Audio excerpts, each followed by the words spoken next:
I would say, well, we're going to bring it in the chat. And when I was a boy in Delaware, Hiroshima, and all of a sudden, bridges.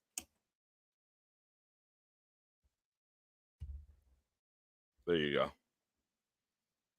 That is my incoherent bidding.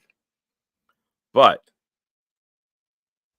to get back to the program, to get back to the introduction, to bring in the man who's going to help me, help you, help the Jets.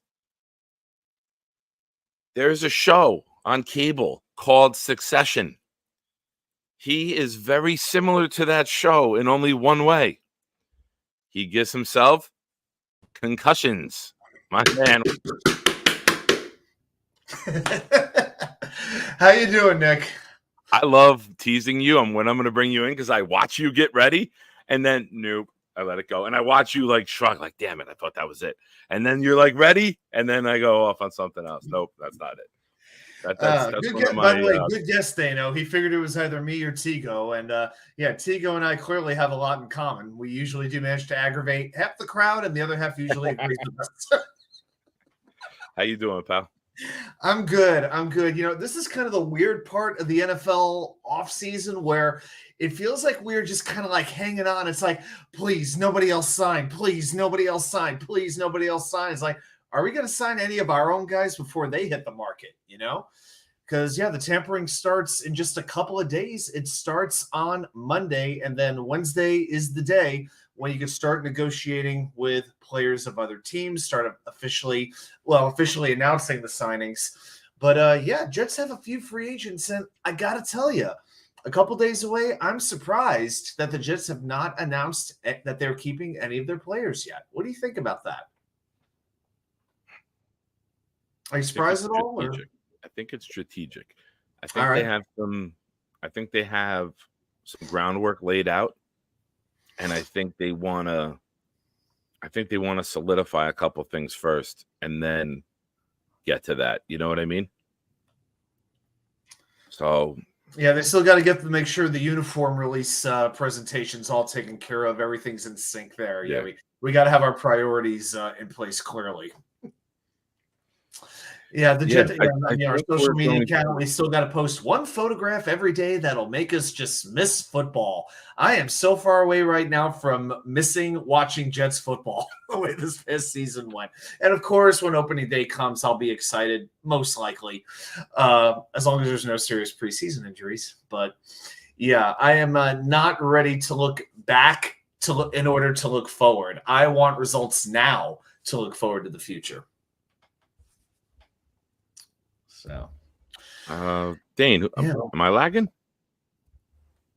I don't think I'm lagging. I'm cooking here with Wi-Fi. I think I'm good. Is that just you, Dane? Dane brings all the lag to the yard. Dane, close down all your porn sites, okay? Just have us up. That's it. That's all you need. Johnny sent him a few links.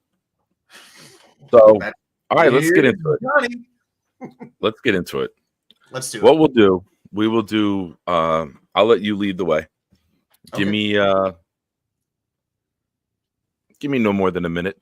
Give me a player. You pick, you lead. And then I have some guys at the same position as you who I think we could also. So go ahead. The floor is yours, my guest. All right. Well, the way that I did this, I picked 5 free agents, not necessarily the 5 best free agents, but I think realistic targets, because obviously when you're about in the middle of the league in terms of cap space, you're not going to spend premium money. You're not going to go for the most expensive player at every single position. But there are certain spots where you are going to pay a good amount of money. And for those who were with me last night, who stayed up very, very late, up until 12:30 in the morning, we talked offensive tackle. And from what I hear, that's a position the Jets could use a little bit of help at. I don't know if you've heard that, Nick, but I've heard a few. There's a few beat writers, a few content providers, and a few nuts on Jets Twitter who thinks that they need help at offensive tackle. And to me, the number one target. I heard a rumor. Heard some noise. Heard some noise from the boys. What are you thinking? Just a little bit. But yeah, number one for me would be Tyron Smith. I've broken down quite a few free agent targets, and I think we're kind of in lockstep on this one.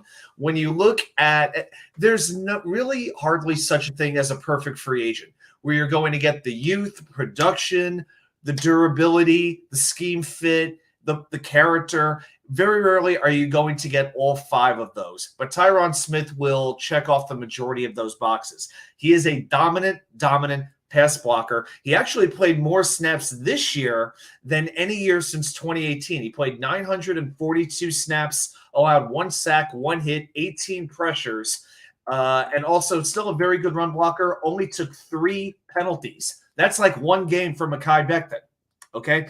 Now I know we have the injury issues to look at, and that's concerned mostly lower body injuries.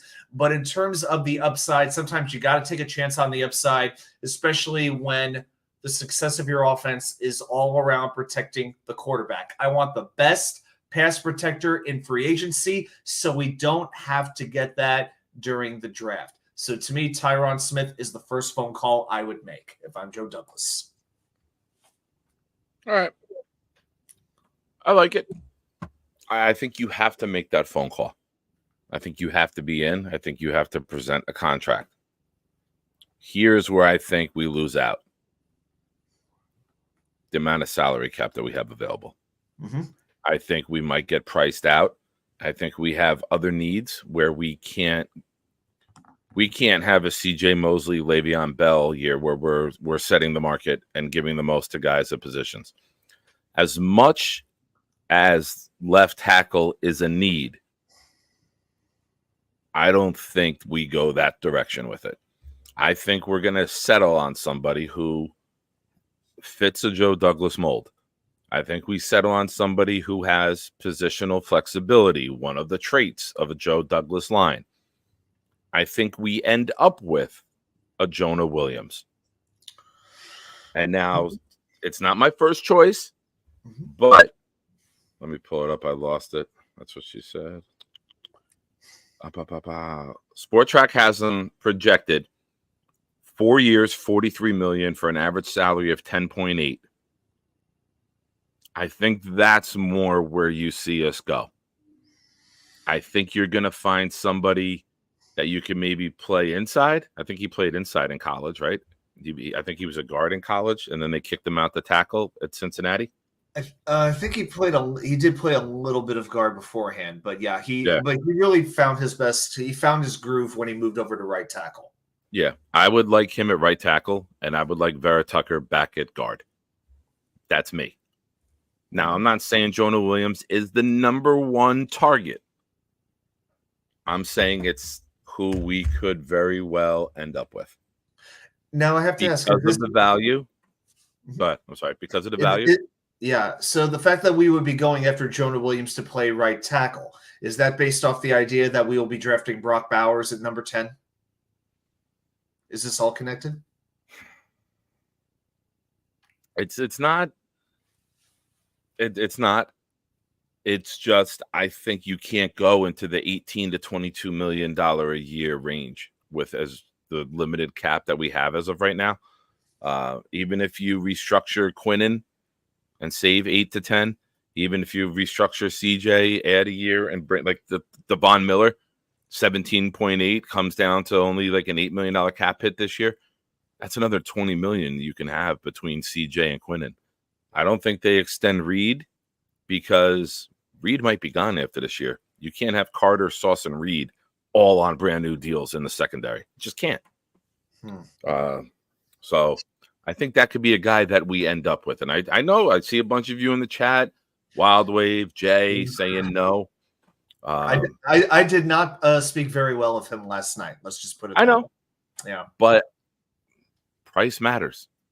No, it does. We don't have 85 million available where we can get into bidding wars. I think we're going to have to let the dust settle and then grab a guy. I do. You know, I could see Tyron Smith taking a discount and going to Kansas City and going there and getting a ring that he'd never get a taste of with the Dallas Cowboys. The Chiefs' weakness has been tackles. You bring in Tyron Smith next to Thuney and Humphrey and the other Smith. That's where and I also think they he have the ends up. weakness, and they have another weakness. It's called every wide receiver other than Rashee Rice. Red John, welcome. If it's your first time here, man, thanks. Please subscribe to both mine and Adam's if you haven't already. Adam's streaming it to his channel here as well. I believe Bakhtiari is going to be in play. And I think you very, very well could see him being a New York Jet. Not right away. Maybe fielding some offers. Rodgers staying in touch with them. But would you rather have just Tyron Smith on a massive deal, or would you rather have maybe Jonah Williams and Bakhtiari together for less money? We need bodies, right? We need multiple bodies. Like we're not one player away from having a full set line. How do I say this? I feel like Jonah Williams is like Laken Tomlinson part 2. He's durable. He will play, but his level of performance, his pass blocking is terrible. He is not a good pass blocker, and that is what we need. And with all the players that we're going to be available to us at number 10 at right tackle, just to play right tackle, I can't justify the idea of paying Jonah Williams when he is not going to be a good enough left tackle. So, listen, I agree with you. I'm not saying I want these guys. I think that's who we end up with because we're strapped with cash. Got it. Yes, I'm doing it maybe a little differently, but it's not who am I going to call right away. It's more of who might we end up having to call, right? Okay. Like I would go Bakhtiari before I go Williams. I will say that. I would take a chance with Bakhtiari because when he plays, he is very good. That can't be denied. Cannot be denied. No, absolutely. All right. Give me your next position. Okay. Hold on 1 second. I think we're at 25 right now. 25, 26, right in there. But I expect some news coming in over the weekend. I think we have another guy or two we could cut and maybe save another 5. And then if we redo Mosley and Quinnen, we could be up to like 50 million very quickly. Let me see. I think I might have something down here about that. I swear I've got something somewhere. So basically TJ, we really made the big cuts with Tomlinson and Uzama. Now, if we were to let go of JFM, so JFM is on the books, I believe, for $16.4 million, and we could save $7.3 million by cutting him. So that's one. I think if I had to bet on somebody else, it would be JFM as being the next one. Are you the only one here? What do you mean? Are you the only one here? Yes, you are. No, you're definitely. That's the he's watching from your channel. All right. Hey, man, you're supporting either way. Mark Riss wants to know: should we throw money to Aaron Jones to back up Hall? Aaron Jones is not a free agent, and he is not a backup running back either. Oh no, Aaron Jones is not a backup running back. Nor do I want his backup in Green Bay. And Nick could probably give you reasons why that we wouldn't want him. I can't give the reason why. Mark, you can call me off air, and I'll give you the reason why. But the bottom line is this: with AJ Dillon, let me give Mark a hint. Mark, let's just say my previous life crossed in a very close way with another player in the NFL close to Aaron Jones. So just leave it there, Mark. You text me, Mark. Yeah. All right. Give me your next position of need for the New York Jets, and give me a player that you think that they have to call right away. Okay, I'm going to we'll stay with the quarterback situation because I think this is going to be a little bit controversial. Now, when you talk about the backup quarterbacks who are going to be available, there's really 2 that stand out above the rest. You've got Jacoby Brissett, you've got Gardner Minshew. I think that they are both if I'm a backup quarterback and I'm a good backup quarterback, I would rather go to a place where I would have an opportunity to start. As long as Aaron Rodgers is the Jets quarterback, that is not going to happen. Thank you, Mess. Thank you. So to me, I don't see. I think Brissett is going to be looking for an opportunity. If I'm Brissett, I'm taking a little less money to have more of an opportunity to start. And I don't know if Indianapolis is going to let Minshew go. I think it worked out very well for him. Of course, Richardson will be their starter, but I don't know if Minshew gets loose. And I look at some of the other options out there. Jameis Winston to me is an absolute head case. I think he has some very serious jerk vibes coming from him. If you just hear the way he talks to the media, the way he conducts himself, I don't think he's mature. He won't fit New York media. He's not. No. This is like Jamal Adams, like 10 times that. That's how bad that would be if he was playing. Yeah. Like, I don't think the media would love Quinnen in New York if Quinnen wasn't an elite player, because it's not the New York persona, so to say. But Jameis Winston ever has to play, it's going to be no. I can't. Oh, yeah, it's going to be painful. I don't hate the idea of Sam Darnold coming back. I just don't think the Jets would ever do it, and I don't think Sam would want to come back.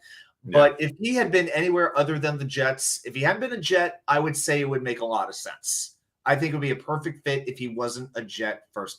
I think they're going to call Ryan Tannehill since he has the experience with the Tennessee staff.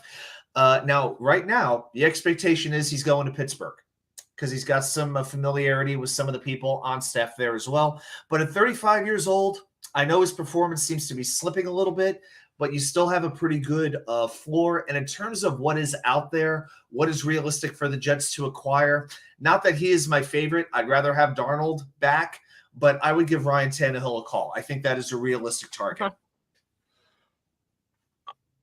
I'm going to go with someone else. I'm surprised you didn't mention him. Everywhere this guy has sat and played, he's always done well when he comes in. His salary last year is the reason why. He was $1.4 million cap hit last year as a backup quarterback who had to start a couple games until he met Quincy Williams at the sideline. And I am going, you should bring in and should settle on, and I don't think it's settling. If you can get a guy like that, doesn't have to change where he lives. He's already been here. Bring in Tyrod Taylor. Bring in Tyrod. I think Gardner Minshew, I think you're looking $10 million or more. I think someone's going to pay him to be a backup, and they're going to give him top dollar for a backup. And I don't think that's a situation we can get into. I think that you're bargain shopping here. And Harlan, if this is for Taylor, he's 35, but he's like a classic car that sits in the garage. There's not a lot of miles on him at 35. I would rather be interested in having dinner with my ex-mother-in-law and her telling me her thoughts and opinions and feelings on me as a bad husband to her daughter when we were together. I would rather get mule kicked in the dick by a donkey than ever have Mike White play quarterback again for the New York Jets. Well, would you rather watch Mike White play quarterback for the Jets again, or watch a 24-hour? The other. Give me the other. Give me the other.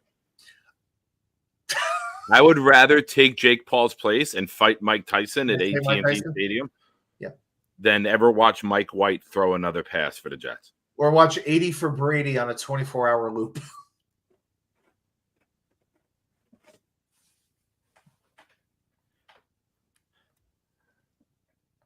Ten-star.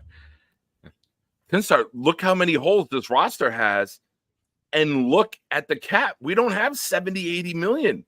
We can't throw 10 million at a backup quarterback. This is the problem when you have all these first-round draft picks on the roster. This is the problem. You can't have 3 first-round picks, 2 first-round picks. You can't have 7 first-round picks. The money adds up. You can't have JFM, a rotational piece on a D-line, making $16 million in a year.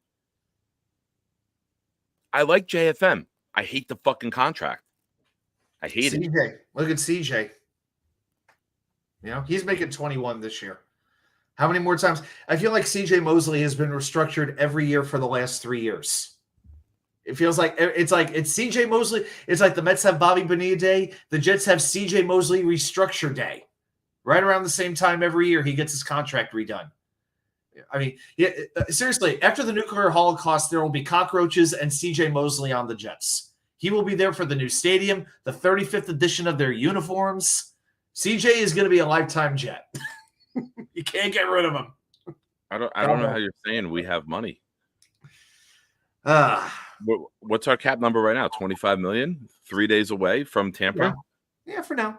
How are we going to get 15 players with 25 million? You got to get some $1.4 million players. Mm-hmm. I think they're going to do that. Yeah. At other positions, I think they will do that. When we get into things like running back, safety, different things like that, I think they're going to go cheap in certain spots. And I'm fine with that. Defensive tackle. We have 36 million in dead cap. Yeah. We didn't have that the last couple of years. That's 36 million dead hurts. And that has not been an issue in previous years, but this is the first time we're dealing with it. Yep. Now, it won't be long, but it's going to hurt this year. So that's why you got to hit, with those draft picks you have, you better hit on them and you better find some bargains. But again, JD tends to do his best work in free agency in the second wave, not so much with the first wave. Look at Conklin compared to Tomlinson, just as a for instance. So I think that's a guy you could see. And that's a big reason why I feel like Bryce Huff is gone. I just can't imagine a situation where he comes back. I'm going to throw something out. This is not my preference. This is just a conversation. I know the chat is very rambunctious tonight. They're excited going from one beer to the other, from Green Bean to Big Nick. I get it. Trevor Siemian's pretty cheap too. I know you might want to hit your head against the wall, but I might. It's right. The idea is not having the backup quarterback play, right? So I'm not going to use money for my backup quarterback when I have needs I could fit elsewhere. I'll repeat this. I didn't want to get into the long, but it's rolling downhill.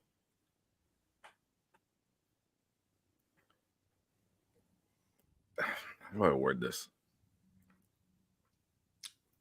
Yeah, simple. Last year, there were more starting quarterbacks used in NFL history than any other season ever. Do you know how many backups made it to the final 8 in the playoffs? So this whole, we got to have a backup quarterback, we got to have. If you lose your starting quarterback for the season, your season's over. It's just a matter of when. You don't have any realistic hopes. I'll be honest with you. If we're not winning the Super Bowl, I'm not one of these guys banging the table about a playoff drought. When I get there, I want to be able to go all the way. I don't want to get my foot in the door and get the door slammed on my face in the first quarter of the first playoff game because we have a backup quarterback there. Things need to go right. Things need to happen. I'm not going to spend $10 million on a backup quarterback when we have $36 million in dead cap right now. I'm not going to add $10 million of my $25 million available to a backup quarterback.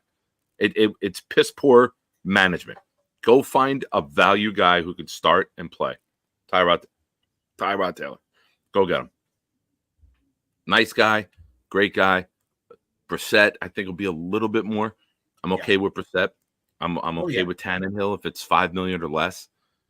I would love Sam Darnold, but I don't think Sam would ever want to do the New York media again. I think the way he was treated by fans and media was horrible. It was a horrible team. We had no weapons. We had no line. We had no coaching. And they gave up on it. His best weapon was Jamison Crowder. God bless Jamison Crowder, but come on. That's like a third.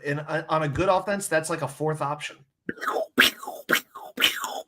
Bingo. Bullseye. It's the overreaction. Like Mets fans in New York. You don't want to spend big money on a free agent because the year before you spent big money on free agents and then they were gone by July, right? So it's like everyone wants to go completely opposite of what just happened.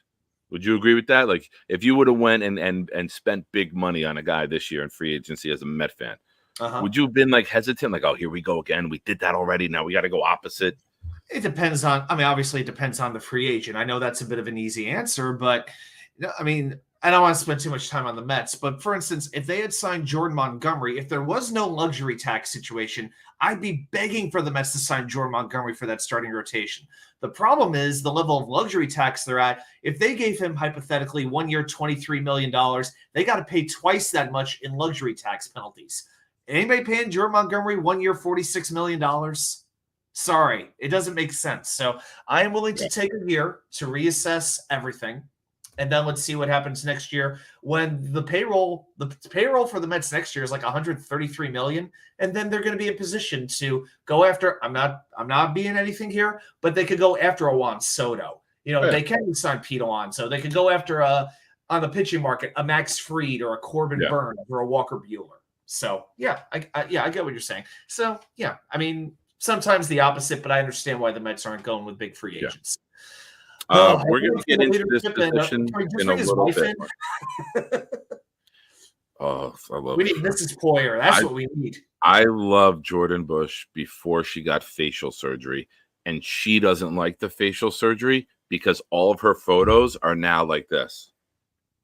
Oh my gosh, aren't those photos ridiculous? Those selfie. Yeah. I know who came up with the cover the face selfie, but it's like 2 years ago. 2 years ago, she had the most beautiful face, and then she got a nose job, and now it doesn't.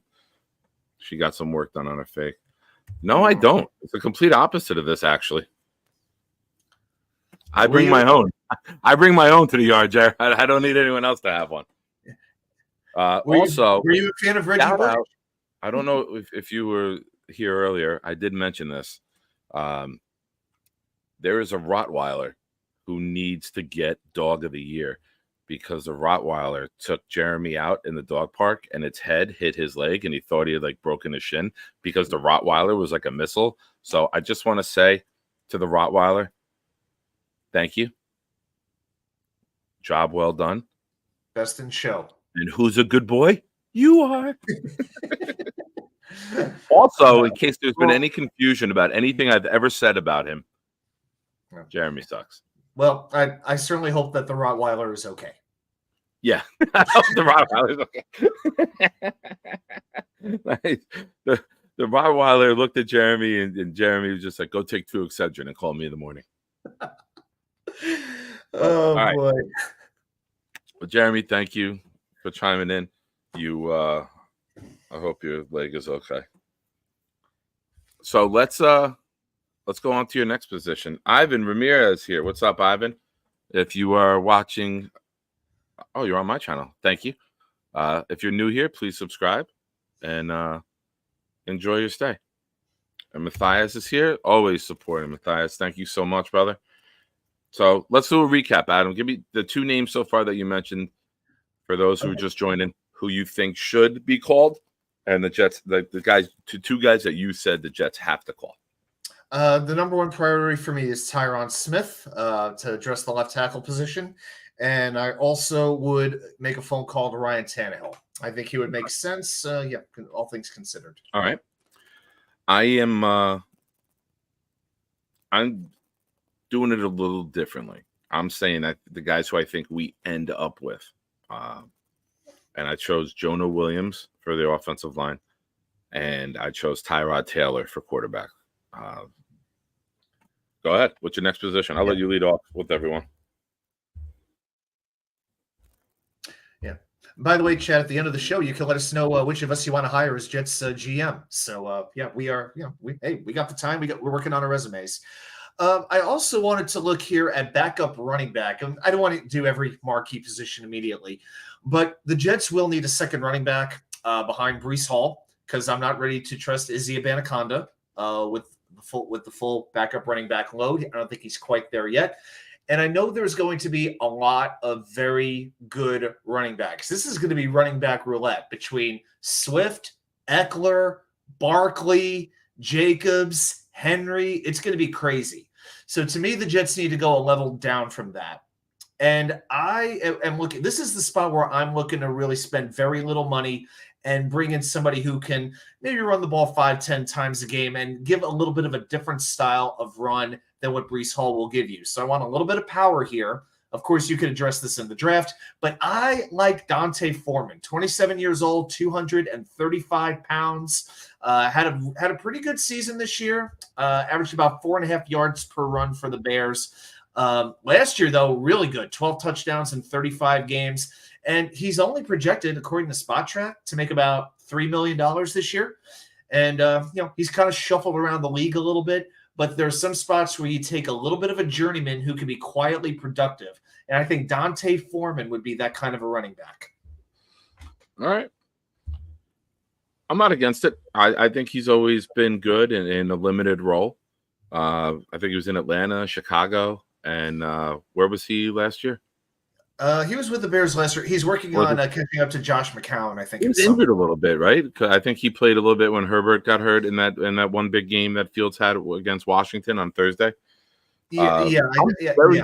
Very similar to you here. I think you could see somebody who's got some starting experience in case he has to step into a bigger role. God forbid. I'm going with, and Jets fans, I know you guys always have PTJD. I'm going with a former Minnesota Viking running back. I'm going to go with Alexander Mattison. He just got released. I think the projection's $3.2 million.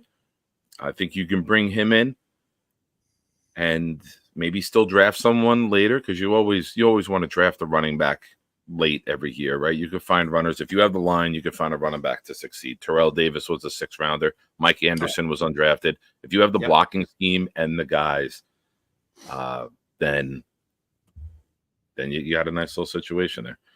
So I think Madison is somebody and it might take 2 weeks to get to him, because you got the big names. You got Henry, you got Barkley, you got Pollard, you got Jacobs, you got big names. Chubb, I think, is a free agent, right? Wow. Come on, just think of the headlines. Madison Square Garden. Nice. Thank you. So Madison Avenue. I think that's somebody that we can settle with. Somebody that doesn't have a big contract. We're not going to pay $7-8 million again from last year's running back situation. Lesson learned. But somebody who can expand his role. Somebody who can start off. One of the biggest things for the Jets last year was when Breece Hall stopped being on the field on first down as much, and they were bringing him out for 2nd and 3rd. So I'm okay with somebody like Madison getting out there for first down and then bringing in Breece for 2nd and 3rd if they're, because I don't want Breece Hall on the field for downs 1 and 2 and coming off on 3rd down. I want him out there as the pass catching threat. So I think if you have someone like Madison, it's someone you could trust toting the rock on first down. Maybe you get 4 yards, or it's a little play action threat because you think you're going to give it to him. And then now you bring in Breece on 2nd, 3rd down fresh, and you have an elite weapon who can move the chains. So it's not like Breece doesn't deserve to start, but I don't want to see him trotting off the field 7 plays into the drive on a key 3rd down. I would rather use the fresh legs on first down and use Breece when the defense is getting tired as fresh legs. So a little bit of a different strategy, but I want the ball in Breece's hands in key situations. I don't give a shit who gets the ball on first down. Does that make sense? It does. Yeah, but there's a number of ways you could go with it because Breece is so versatile. I'll give you another option of running back. Another guy who's going to hit the market is Gus Edwards from the Baltimore Ravens. Excellent goal line back. Great at getting short yardage. Maybe you bring, because we know how bad we were at 3rd downs in the red zone last year. Historically, people talk about generational talents. We had a generational offense on the negative side when it came to those situations. And a guy like Gus Edwards, I think, could go a ways, even without a great offensive line in front of him, to get in those key yards because he's a bulldozer. So that's a little different way to go about it, where you use Breece on 1st and 2nd, but use Edwards in some of those big roles because, good luck taking him down. So a lot of ways you could go with this. Yeah. Yeah, no, I like it. Harlan, I'm not saying Chubb for us. I'm just saying those are some of the big name free agent running backs that the dust has to settle. Running back, it might even take a month before the running back because these guys are going to hold out for big money that I don't think they're getting. I don't. Kind of like the safety market. The running back market has never been more watered down than it is now. And I think you're going to see a lot of disappointing 1-year deals. So who knows? Who knows how it plays out? Maybe somebody who's expecting big money, not that I want them, just a name, an Eckler, could maybe only get a 1-year, $6 million deal. Crazy. Maybe a Pollard only gets a 1 year. These guys aren't getting 13, 14. The Christian McCaffrey contract, I doubt we ever see again at running back. I'll be amazed to see what Derrick Henry has left in the tank. It seems like every year we expect him to fall off, but he still manages to be pretty productive. Yeah. But now if he's in a complimentary role, maybe that extends his career a little bit. That'd be interesting. Here's the interesting thing, Scott, with Gus Edwards. The Ravens used a couple of different running backs last year, and Edwards may not have gotten as big a role if he did. If J.K. Dobbins, another free agent, by the way, even though I know he's hurt constantly, Edwards got more time than what he was used to. So I don't know if he's going to get that big of a contract. I think he might get $5-6 million. I don't know if it's going to be too much more than that. I think Edwards, he's not even going to be in the top 7 or 8 paid running backs in this free agent class. I mean, with the names we just went down, Edwards is going to be in the 2nd or 3rd tier. And that's why I think that's another name that could make sense, because that's a place you can save some cash. Spotrac has Dobbins estimated at 2.1 with the injuries. Wow. I mean, you look at here's another name I'll throw out. Somebody like a Zach Moss, a Naheem Hines, some guys like that. Moss is perfect with his catching ability. I think he's a real poor man's like Brees. I know Tinstar teasing me that I'm operating the team like I'm broke, but you're gonna find guys who can come in and succeed, and excel in limited roles. And those guys do that. I know Hines got hurt returning the kick. I'm looking at Josh Kelly is a lower down running back from the Chargers, right? He had some starting experience. Just reeling off names here. Chase Edmonds, great weapon out of the backfield, right? Antonio Gibson from Washington. That's another one. Yep. McKinnon from Kansas City. Devin Singletary. That's another one. Right. My thing with Zach Moss, I like him a lot. I just think he's going to get paid a little bit more than what we want to pay a second running back. That's the only reason I didn't mention. Yeah, I get that. Like, let's see. Let's look at Tony Pollard on Spotrac. 6.5. I was dead on without even knowing it. 6.5 million is his estimated contract. Like Saquon, 9.9. So somebody, I think the Bears and Texans strike quick at running back. And then, like, everyone else wants that big money, and other teams are going to be like, we're not doing it. Snowball, I'm going to respond to you. Is Singletary a possibility? How much? The estimated contract I saw, and Singletary is 26 years old, 3 years, $5.3 million. But again, not all of that money is going to be guaranteed, obviously. So I'm sure if we signed Devin Singletary to a 3-year deal, there would be a way to get out of it after 1 year. I'm pretty pumped. 1 year maybe, but definitely get out of it in 2 years. So, but I don't know. Why would somebody like Moss or Hines is good. So that's why somebody like Moss or Hines or Madison are good, because if Izzy strikes gold, you don't have a controversy. It's okay. Izzy broke out with 100 yards or 100 carries and shown I can be an RB2 in this league. Now you're done with that guy after 1 year. There's no dead cap money. It's done. So I think you might see several 1-year deals that the Jets are giving out, because they're gonna need money. Sauce is gonna reset the market.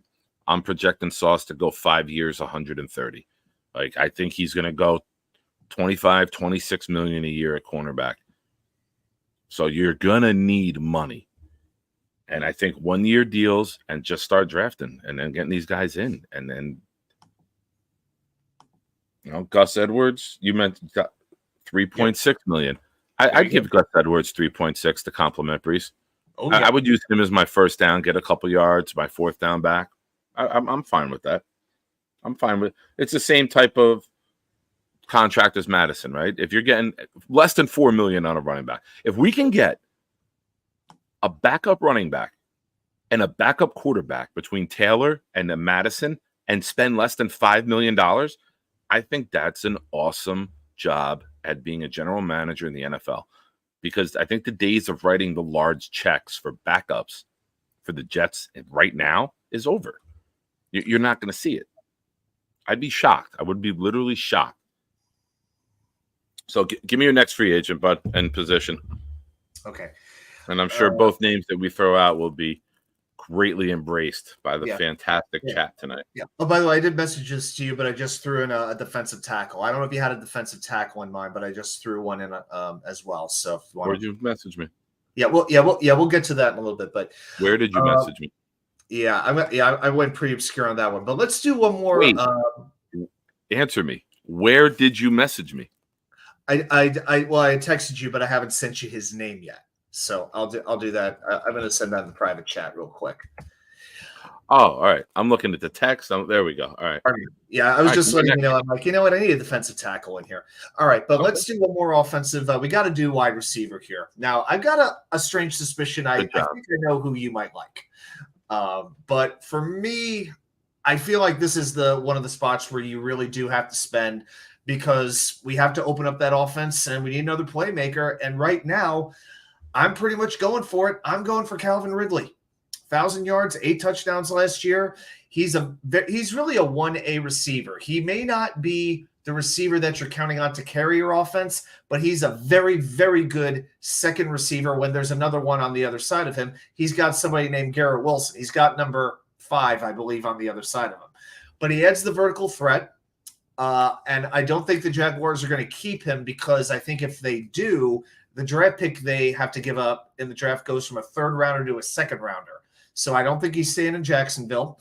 Now, it's been a few years since he really, really shined, and he turns 30 this year, but I think you could get him for about a 3-year deal. So I think this is one position where I'm swinging for the fences, especially since right now we don't have a second-round pick. I'm looking at Ridley. All right.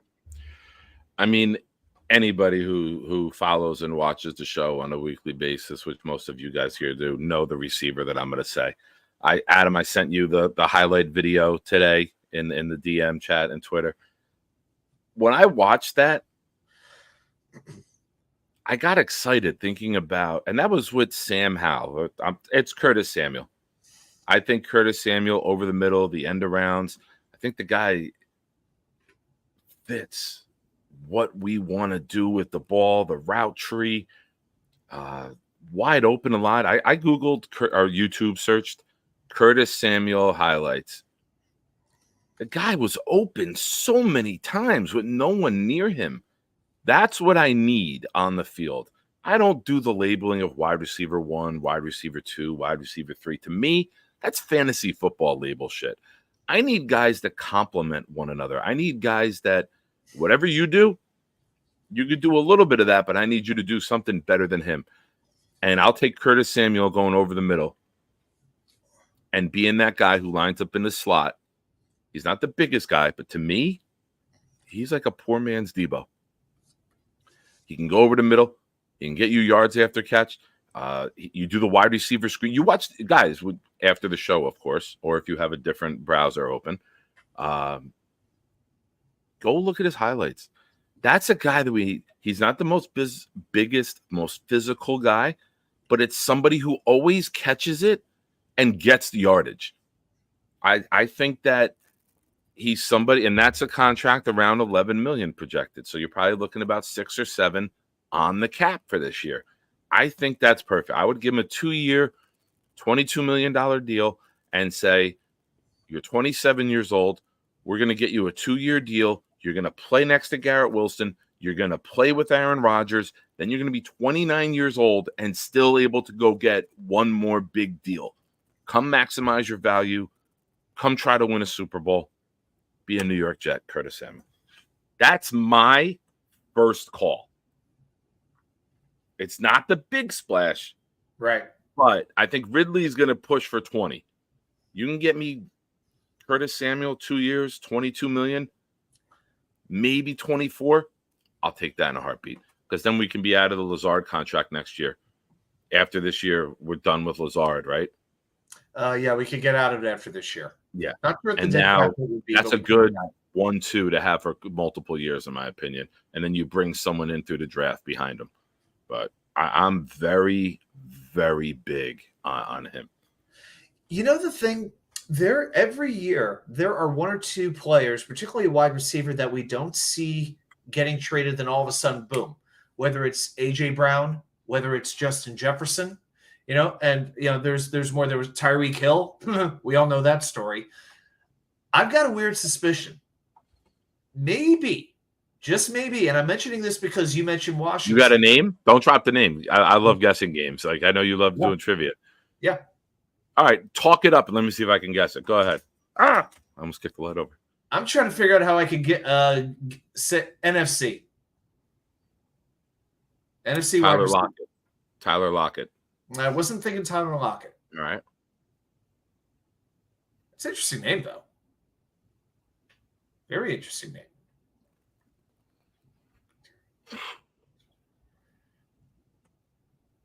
Give me a hint. Give me a hint. Come on. Don't think too far away from where you just were. Metcalf? No, not Metcalf. So what receiver did you want the Jets to call first? Oh, what are you going? Terry McLaurin? Yeah.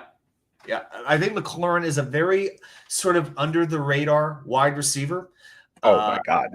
And I feel like nobody the brakes on Samuel. I think Aaron Rodgers would really elevate his play. I think he's just one of those receivers who is going to be looking to make an impact quickly because his career's starting to tick a little bit. I feel like he's just entering his prime. Now I know he signed a contract, like a 3-year contract, like a year or two ago. But that might be something the Jets could work out with Washington. It's just an idea. Okay. Under the radar receiver. I would love that. I would love that. But let me add this. I can't afford to wait on a trade. We got to get, in my opinion, a free agent weapon. And I think Curtis Samuel, I hope, is a New York Jet. I've been saying this name since November. Yep. Yeah. I've been saying it before anyone else was saying it. This was the guy that I looked at, and maybe even October, I was saying that we need another weapon. We need guys who can get open and beat man coverage. And he plays bigger than he is in terms of physicality and his athleticism and going and making contested catches. Like I can't say it enough. To me, I see a poor man's Debo. And I think that's somebody who complements Garrett Wilson tremendously. And it's somebody we can get the ball to and somebody who can create and make things happen and beat the zone over the middle. And Rodgers will get it to him quick. And then he can angle inside the linebacker and the cornerback and gain some extra yards before the safety comes up. See, I just have this very strong suspicion that we're going to take a wide receiver in the middle rounds. And I think at that point, there's a very good chance you could get a slot guy. You could get a Malachi Corley with your 3rd round. You could get Malik Washington. You could get a Jalen McMillan. There are a lot of good receivers to go after in that draft, and a lot of them can fulfill that slot role. Washington and Corley, I'm very, very high on those two. So to me, that's why for me, I'm really looking at the outside receiver, whereas you've got Samuel, very good in the slot, goes over the middle. But I feel like you could get that kind of player in the draft too, and Rodgers will elevate them. So, okay. All right. What do you got next? Mark Riz with a question. He wants to throw it out. What if Corey Davis wants back this year? I'm like, Corey, cool, but we're not going to pay you a whole heck of a lot of money, but you got every opportunity to earn a spot. Yeah. We've seen too many guys sit out a year and not have it anymore. Corey was never the fleetest of foot. I'm not putting more than one egg in the Corey Davis basket. Yeah. And I don't know what happened with the contract. I know when Mosley opted out for COVID, the contract just extended. That year didn't exist. You pushed it down the road. Yeah. But I don't know what happens if Davis sits out a year and comes back. Last year was supposed to be his last year under contract. Yeah, I mean, he said he was stepping away. I don't think he ever filed retirement papers. Like, I'm gonna see. Yeah, I worded that wrong. I'm sorry. Yeah, because there's a big difference there. Yeah, so yeah, I guess just he's still only 29 years old. Amazingly enough, he's still young, all things considered. I think this was his contract. Yeah, I think his contract is actually up. The only question is, would it roll over? Because his contract was 2021 through 2023. Yeah. So yeah, so if that be the case, then he'd be an unrestricted free agent right now. 10 stars. I think we have him already. Yeah. Rodgers will throw Garrett Wilson every ball. He will throw him fades on the sideline. I think that he will be our side. He will be our everything guy. You put one-on-one coverage over there. Like, I know it's a small sample, guys. We didn't have a lot. But if you look at that opening drive in the Giant preseason game, he fed Wilson the ball 4 times. They backed off 9 yards off the line, quick throw to start the drive. They backed off 9 yards again. Wilson ran 7 yards, turned, got it, and then he's shifty enough to make more yardage out of it. Your boundary guy is going to be Garrett, just like it was Davante Adams. I expect to see Garrett come in with a couple more pounds of muscle on him this year to be more physical when he does get bodied up. But that's going to be our guy. He's going to be our everything guy. Like, we're going 125 catches or more. Easy, I think. Mark also asking, would you throw one of our 4s for Courtland Sutton? Yeah. I would not trade a 3. I would trade a 4. I would take that 3. Yeah, you got to give me some really good. I need to do that now before free agency because I can't sit there and wait and lose out on both. Yep. Like, that's got to be done before the new league year starts. So, you're getting this contract. Maybe you want to rework it. Maybe you want to extend them, whatever. But I got to have that done before the new league year starts. Who you got next? What position you got next, sir? Okay, so I went over to defense. I wanted 2 particular spots where we need starters because there's 2 spots on the defense where we have 1 starter, and that's essentially it. And one of them is safety. For me, maybe about as good a match as there is for this defense is Cameron Curl from Washington. See, we're really targeting Washington. The Redskins raided us all those years ago. I think it's our turn to raid them right back. You know what I'm talking about? Not that they have a lot of talent to raid, but that's besides the point. But Curl is only 24 years old, super young, but he's very reliable. Excellent in coverage. He's been called for only 7 penalties in 4 years. He could play the slot. He could play center field. He could generate pressure in the box. And I thought this was pretty interesting.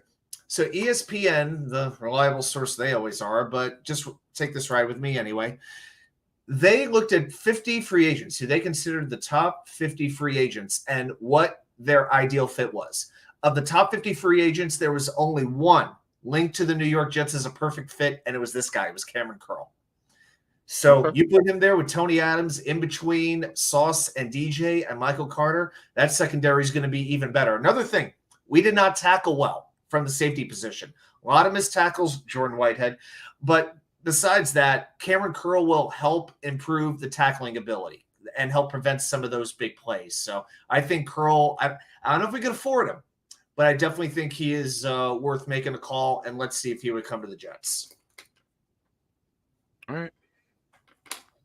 Hey, Jet Fan 4, welcome. It's all right, man. It's all right. We're hanging out here. Y2K with me.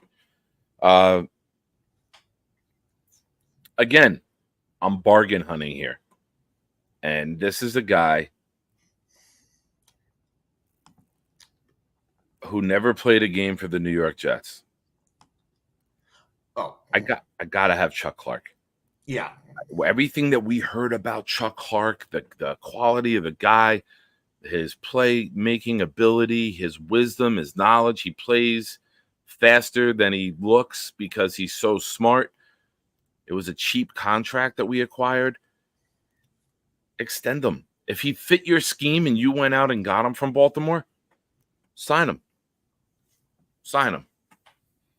And now if you're getting a guy like that who can start and you have a backup quarterback and a running back, and you got 3 guys who can contribute to your team for a less than $7-8 million, that's how you got to construct this team. You got to find those guys that are perfect fits, that can play bigger than their contract, but want to be a Jet.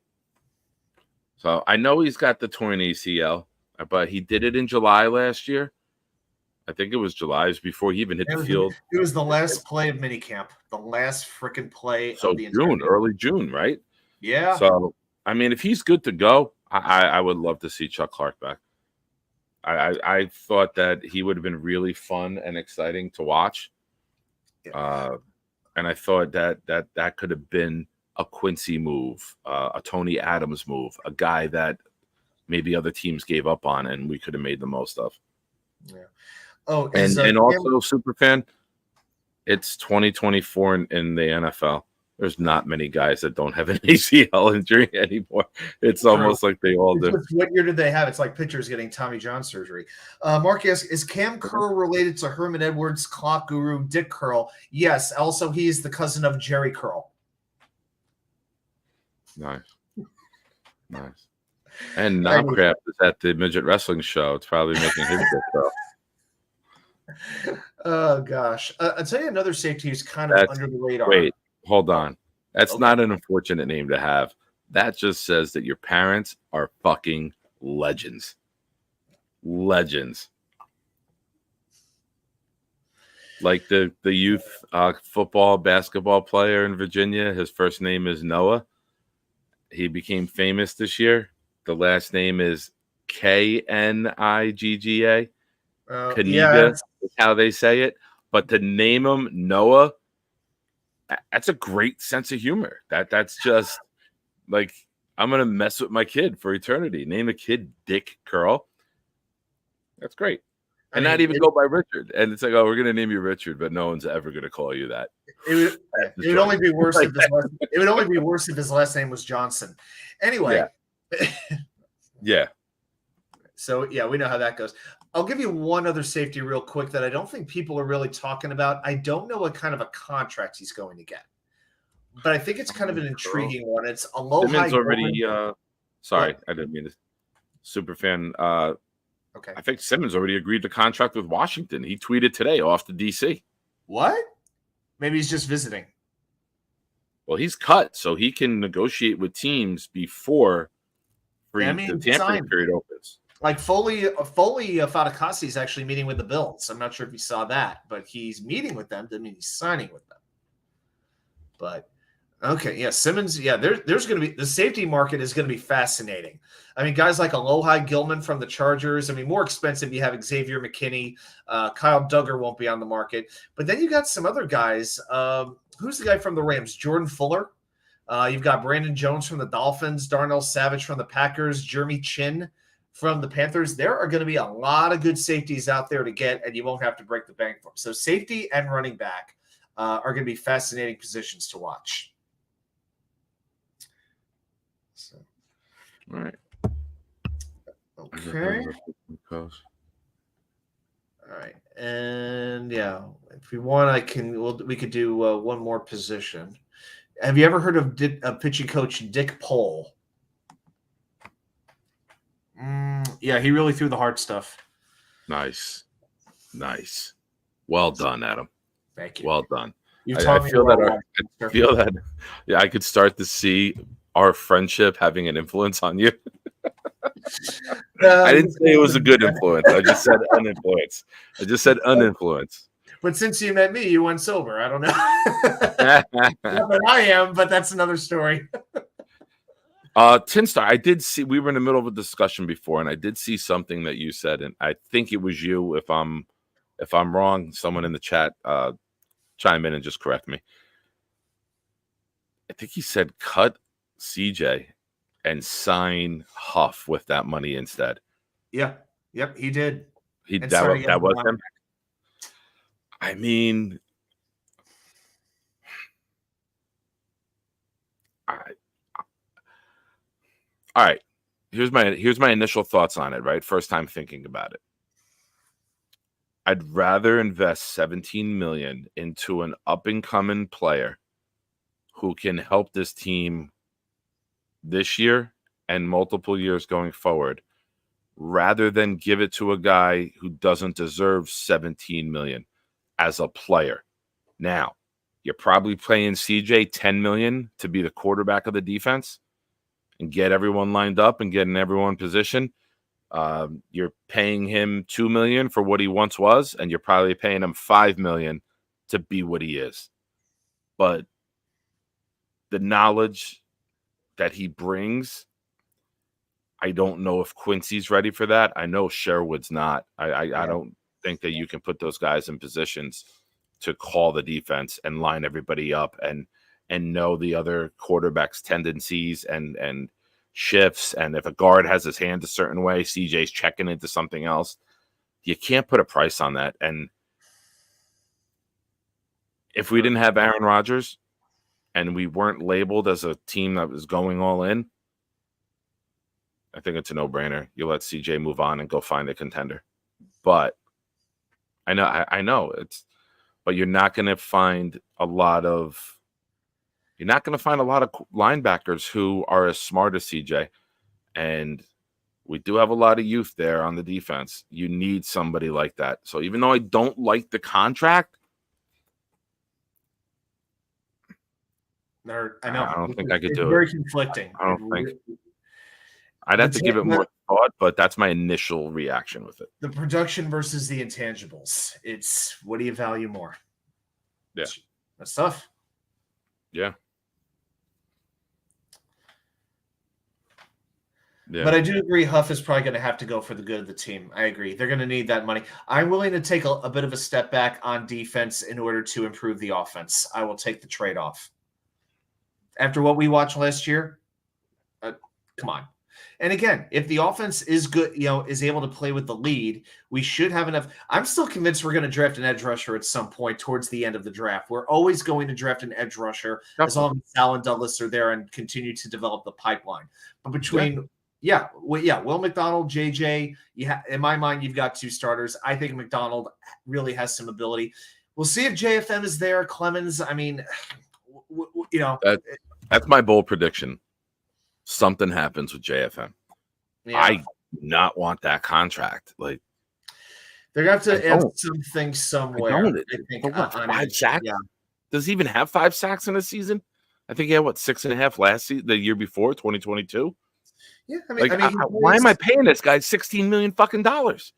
I mean, he'll play 55% of the snaps, basically, 55-60%. So, I don't get it. I don't get it, man. You got to be able to find better. How is JFM still only 27 years old? It feels like he's 33. I think he came in. Yeah, I think he came in the league early. Unbelievable. Yeah. I don't. Maybe he came out early from college or something. I mean, not that sacks are the end all be all, but they are relatively important. Career. Okay, I'm just trying to look his stats up, but of course the NFL website takes about 6 months to load. So with the Jets, he's had 3 sacks, 6 sacks, 5 sacks, and this past year 3.5 sacks. So basically about 4 or so sacks a year. So, but he plays. I mean, he's only missed 3 games in 4 years. So, and they can play him inside when they want to. He can set the edge pretty well too. I mean, he does do some good things, but I mean, is the idea for Clemens to take over that kind of a role eventually? I don't know. I could see McDonald taking over for Huff, and you take your chances there. But yeah. Boy, I don't know. Give me anyone that we didn't mention. Oh, you had another position. Go ahead. Yeah, let's do one more position. Yeah, let's do. Right, go ahead. One more position. Yes. Go ahead. Lead her up. Defensive tackle. So Quinnen Williams is all we have right now. Well, we'll probably have Tanzel Smart. We'll shovel him back and forth 9 or 10 times. He'll be, he'll have his Hard Knocks series again. But Solomon Thomas, Quentin Jefferson, Al Woods, all hitting the market. I think they're going to bring back Thomas, and I think they'll look at Jefferson. I like Quentin Jefferson. Good pass rusher for sure, but his run play is horrific. So to me, you definitely have some elite defensive tackles. I'm not really going there. I'm not looking at the Christian Wilkins or or even the Chris Jones. Obviously, they would be fantastic to get. I just don't know if that's what makes sense. So this is a spot where I'm looking a little bit cheaper and a little more under the radar.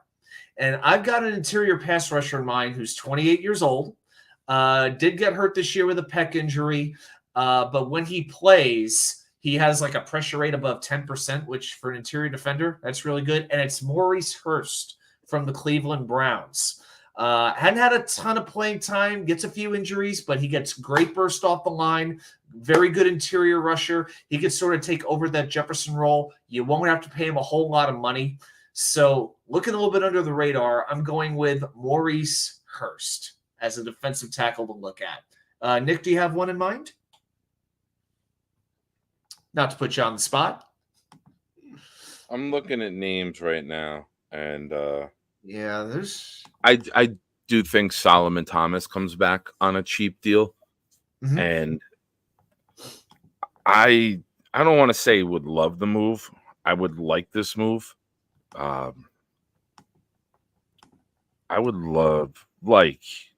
I would be interested in Daquan Jones from Buffalo. That was my next guy. He would be number 2 that for who I would have called. Yep, I like it. And Jets fan 4 brings up going Fletcher Cox. Fletcher Cox is like 33, 34 years old and has played really slow this year. We're looking at the name value there more so than the production. So I'm a little uncertain about Cox. Nick, how do you feel about Cox? Well, I'll refer to you as the expert in the category. Hey, I didn't bring Cox up. Not yet, but you take that helmet off. Sure this isn't a Friday night.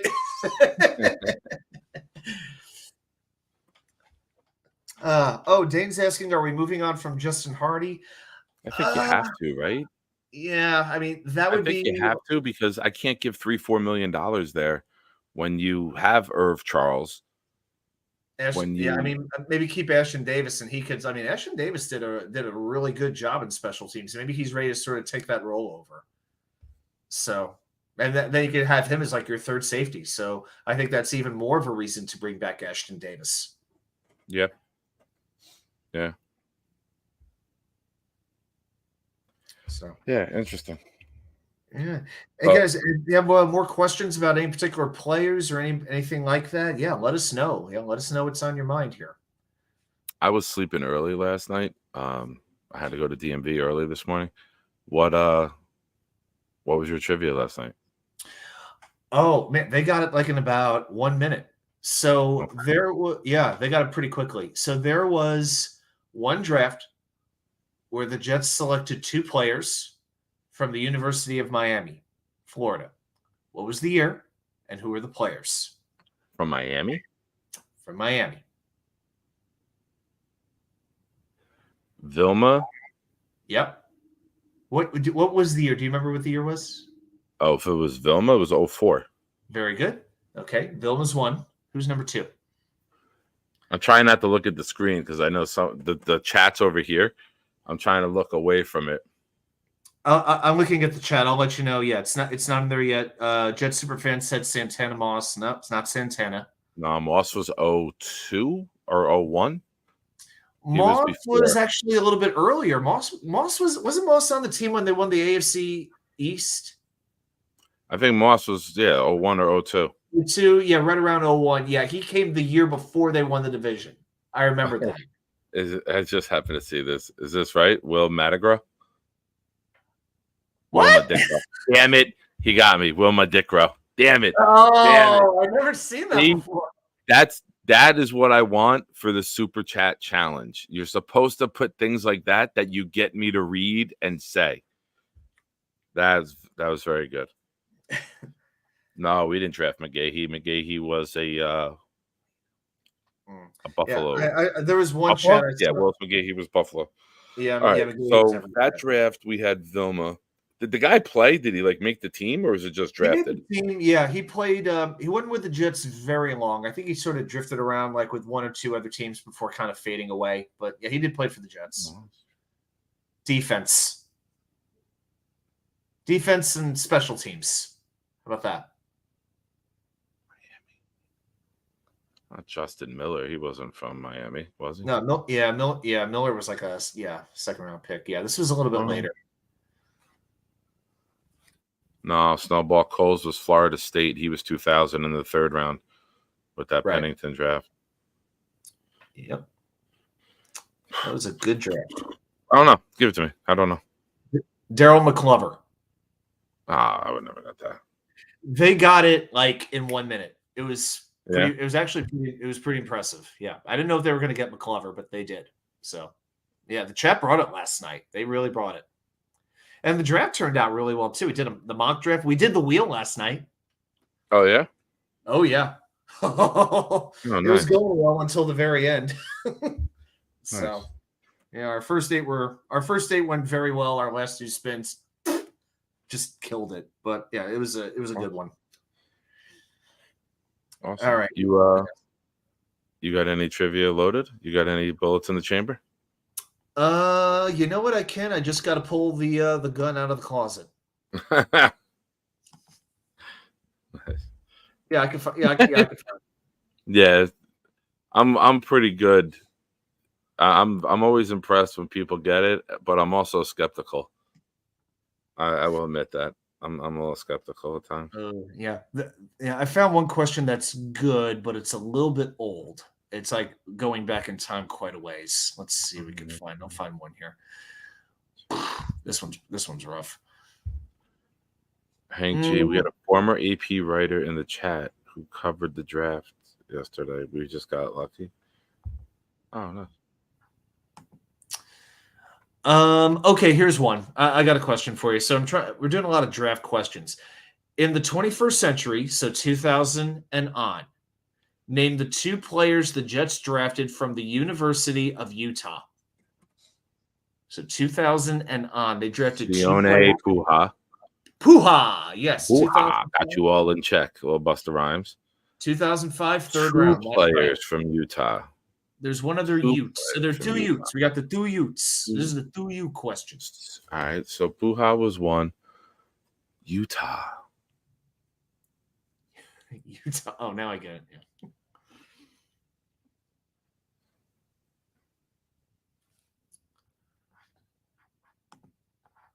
This one's going to be a little more. You got the easier one. I'll give you. I will let you know that.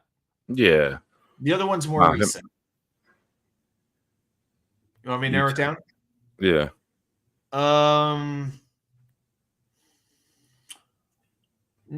Was kind of using a similar role to Daryl McClover, as a matter of fact, that sort of defense special teams guy.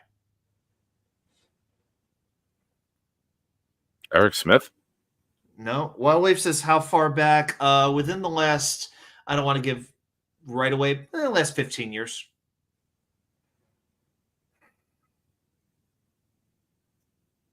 Defense, Hank. I know. I just saw your comment come in. Yeah. Yeah, D. He was here he was actually here for a little bit. Not a very, put it this way, his name is not on the wheel. He is not on the 100 Jets wheel, I can assure you. I don't think he ever will be. Superfan says Guidry? Javelin Guidry, no, it's not Mike DeVito. I'll give you one more clue. I think this is going to help. The Idzik 12. Quincy Enunwa? No, Quincy was offense. Who else from that draft ever made it? I didn't say they were great players, but I thought they were all out of the league like instantaneously. Well, you had Dakota Dozier. He hung around a long time. Dakota Bulldozer. He was a guard, though, right? He was a lineman. He was a guard, right? But there was one player who was drafted. Yeah, this was 2014. So that would have been the that's the 12. Lee Cravette. Lee Cravette, exactly. John Stockton. I'm going to look him up real quick just to see how long he was a Jet. I want to look this up. I don't know. You give us the name. I don't think anyone's going to pull that name. I will in 1 second. Drafted in the 7th round, 2014. Played with the Jets for 2 years, and he actually went to the Patriots and the Dolphins. Not helping? He did go to the Salt Lake Stallions for the Alliance of American Football, and now he's actually coaching now with Deion Sanders in Colorado. So he is actually, he's the special teams coordinator at Colorado now. I don't know. The answer is Trevor Riley.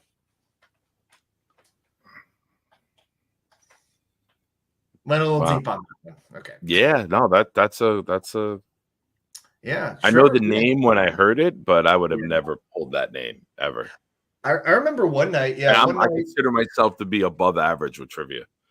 That was good. Yeah, I remember one night with on the old show, the Thursday show, when I was guesting there, we would do one night. I said, name the entire Idzik 12, and they got it. It was like pretty quick too. So they got through about 8 or 9 pretty fast. The last 3 were like a minute later. But yeah, they named them all, including Trevor Riley. So, wow. Yep, Snowball Riley. That's right. Really, Riley? So there we go. Let's take the helmet off. There we go. All right. Oh yeah. Oh, by the way, if anybody's a hockey for the hockey fans out there, the trade is official. So the Pittsburgh Penguins have traded Jake Gensel to the Carolina Hurricanes. So it is Gensel and Ty Smith to the Hurricanes for Michael Bunting, 3 players whose names I can't pronounce, a 1st-round pick and a 5th-round pick.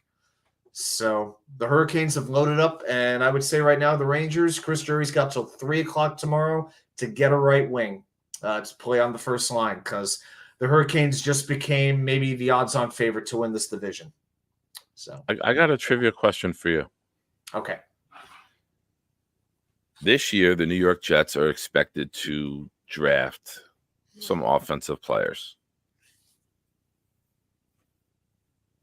They had a draft in 2001 where the first 3 players they selected were offense.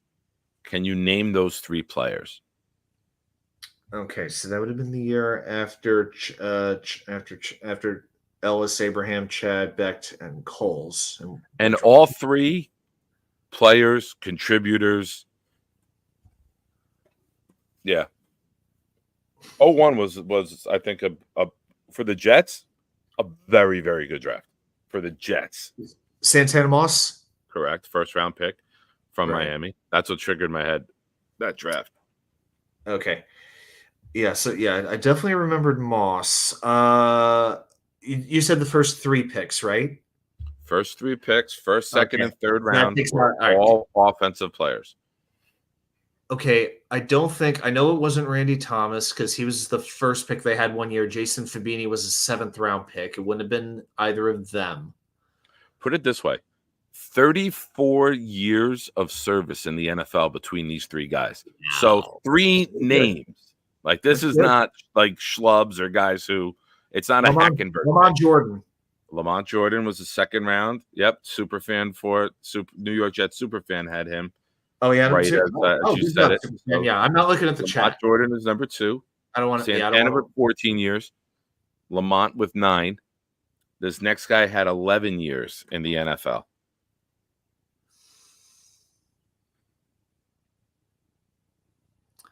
My first thought was it wouldn't be 11 years in the NFL. A starter. Leon Washington? No, nope. No, he was starter.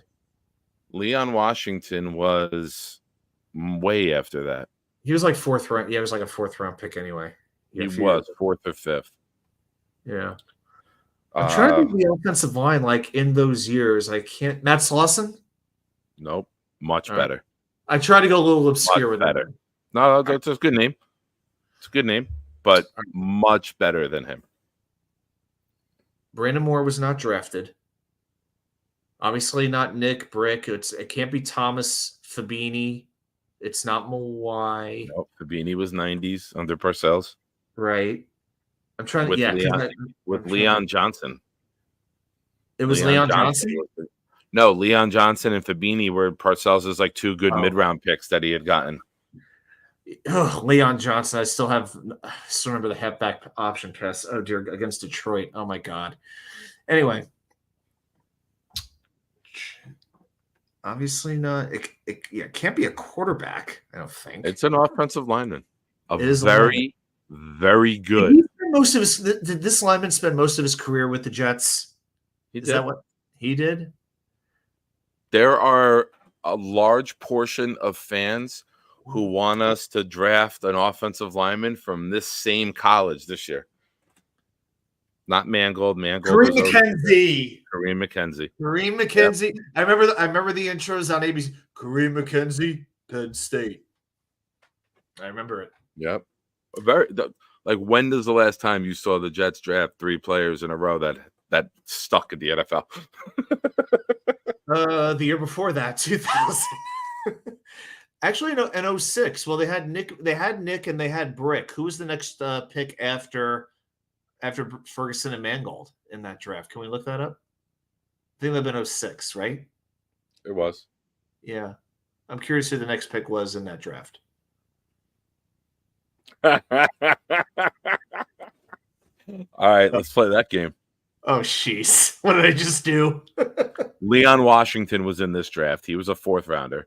That was a good draft. We had 2 1s, a 2, 2 3s, 2 4s. Wow. 2006 draft, ladies and gentlemen. Hey, Hawk, welcome. Brad Smith, 4th round. So we had 1, 2, 3, 4, 5, 7 picks in the first 4 rounds. Name them. Hey, Patty, welcome. Patty Grimes. 2006 draft, we had 7 picks. All right. In the first 4 rounds, because after that, you're not going to know the names. So we know Ferguson, Mangold, Brad Smith, Leon Washington. So that's 4. Ferguson, Mangold, Brad Smith, Leon Washington. That's 4. You have 3 more. Okay. It was a 2nd round pick, a 3rd round pick, and a 3rd round pick. Superfan says Kellen Clemens. Correct. Right. Yeah. Correct. Very and good. The first 3 picks in this draft, ironically, 33 years of service in the NFL. Kellen Clemens hung around the longest of 12 years. Kerry Rhodes was not in this draft. Good guess, though, Mark.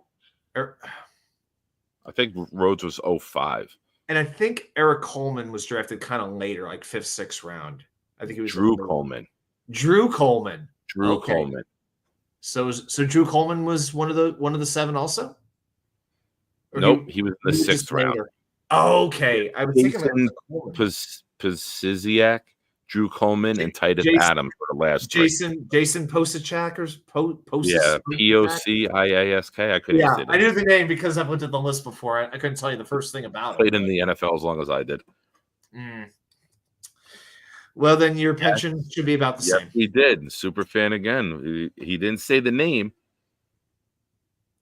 Anthony Schlegel? Is that the linebacker? Yeah. Was it Schlegel? Yeah. Yeah. Yeah, I remember that one. And because I remember I wanted to attribute 2 players from Ohio State in that draft, Mangold and Schlegel. Yep. And then there was a defensive back who I mentioned earlier. And there was a defensive back who you mentioned earlier? Oh, yeah. So that trade's official. Yeah. And I'm sorry, was this like in the 06 draft we said? Yeah, that's the last guy missing from the draft. Eric Smith? Yeah.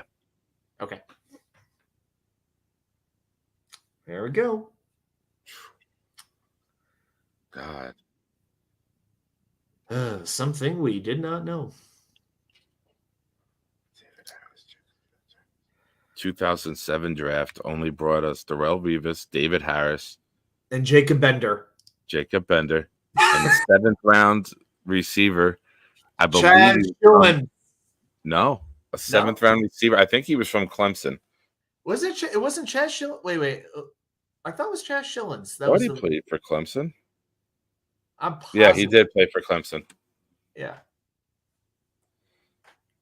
Chauncey Stuckey. Okay. I knew the CH. I had that in my mind. Okay. Stuckey. Okay. Yeah, it was right. And then he went to the Raiders afterwards. Okay, now we're just showing off. All right, cool. Wow. Let me see if I can find one more here. 2008 draft. Vernon Golston, Dustin Keller, Dwight Lowry, Eric Ainge, no relation to Danny, Marcus Henry, no relation to Mark Henry, and Nate Garner, no relation to Nate Newton. We've had some fucking horrible. You know what? Though? I would love to go look through other teams' draft histories and see how many misses they had. Okay, I'll give you one question. Up, Thanks for joining us, bud. Have a good. Yeah, I'll give you one more question. Literally, I felt like I just walked through a cemetery and was reading random names. That's perfect, Dane. Great reference. Memory graveyard. Oh my gosh. All right, I'm going to give you guys one more question tonight. This is not going to be a draft question so much, but it's going to be about the 2023 Jets. Name hold the on. two. Hold on. Don't give it yet. Give that premise again.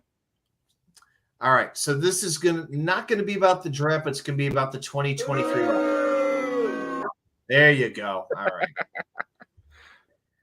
I got my sound effects too. But all right, name.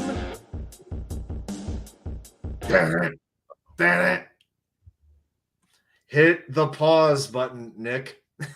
No, it said rock. I thought it was like somebody throwing a rock at somebody. I just didn't know it meant rock. The Rock says this. Anyway. If I ever start making enough in super chats, I want to have like $500 Versace shirts on.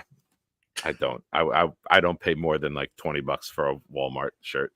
I would never do that. If I had that much money, I'd have everybody just some schlub turn the computer on for me. Oh my god. All right. All right, here's the question. Name the two Jets from the 2023 roster who were undrafted free agents that played at the University of Illinois.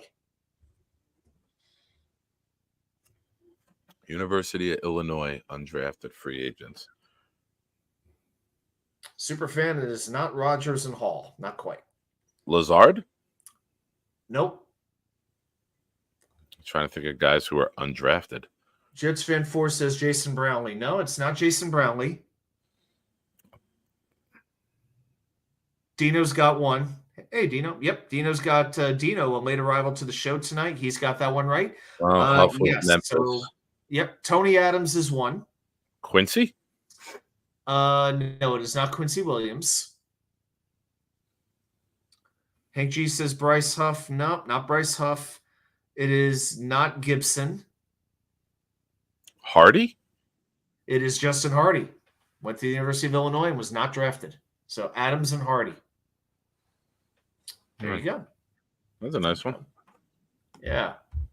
I like do it. Yeah, that's like one of my favorite ways to find a question. It's like name the player, name the only player in this team who went to this college or something like that. So stuff like that's fun. All right. Yeah, most of the time it's just like how you word it, so it's like a fair question, not too easy, not too challenging. So nice. You how much time you got left? Just a minute or so. It's almost midnight. I've got like a minute or two. I think I'm ready to. On my end, I think I'm gonna have to wind it down. So all right, I was gonna say the magic word. Yeah, I was gonna tempt you with the magic word. 5 letters. It's on after Jeopardy, and you can spin it. If you're good at arm. Okay, so I would have to, let's see, I would have to present my screen. Let me see what I could do here. Okay. And yeah, let's just do the 100 wheel. Yeah, we'll do the 100. We'll do the speed version. Okay, we'll do the speed. Yeah, do the speed round. There you go, Hawk. There you go, Hawk. I knew he would be interested in saying. Yeah. And if I could give a very shameless plug, Jets Mess is right now a member. And when you become a member on my channel, you get emojis. And there is a Jets wheel emoji. There's also a wicker chair emoji. Good night, Mark. Mark, did you ever pick up my hint before? Just text me, Mark. All right. I can't say that on there. I say a lot on there, but I can't say that on there. No, we cannot do that. Okay, window. Let's see. Edge tab. Draft. We're gonna do this. All right, I think I'm about there as the F for blue blockers pops up. Nice. There we go. All right, should have the wheel ready to go. Should come up any second. No mock this week. Maybe Sunday night. No, Sunday night I can't do mock. No. Real quick, while I got you guys here. Sunday night is a very special show. Sunday night is to the day 1 year sober for me. I have a spectacular night planned for you guys. Gonna have different guests coming on every 15 minutes throughout the night. Adam will be there. Italy Jet, Gunny, my friends Lamar and Jamel that I host the IOW show with are going to pop on. Dom will pop on. Matt O'Leary will pop on. Green Bean will pop on. So Tigo will be here. Jeremy will be on throughout the night if he can. I know he's in New York. If they don't have any plans, he's going to try to co-host for a little while. So, yeah, check it out Sunday night, guys. It's going to be a real big show. Going to be an I got to retake the air brakes. Well, we're asking Nick, how you making out with the CDL? How we doing? I did. I got 40 out of 42 with the general knowledge. I zipped through that. I did really well. And then I did the combination, and I got 16 out of 18.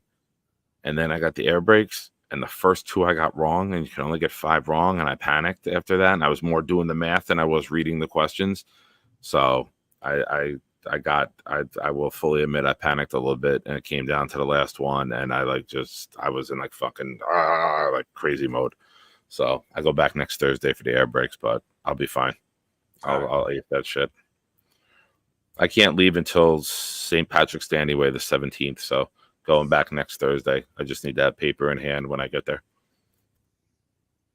But thank you. Yeah, I'll get it. The first 2 questions we never even went over, like in class.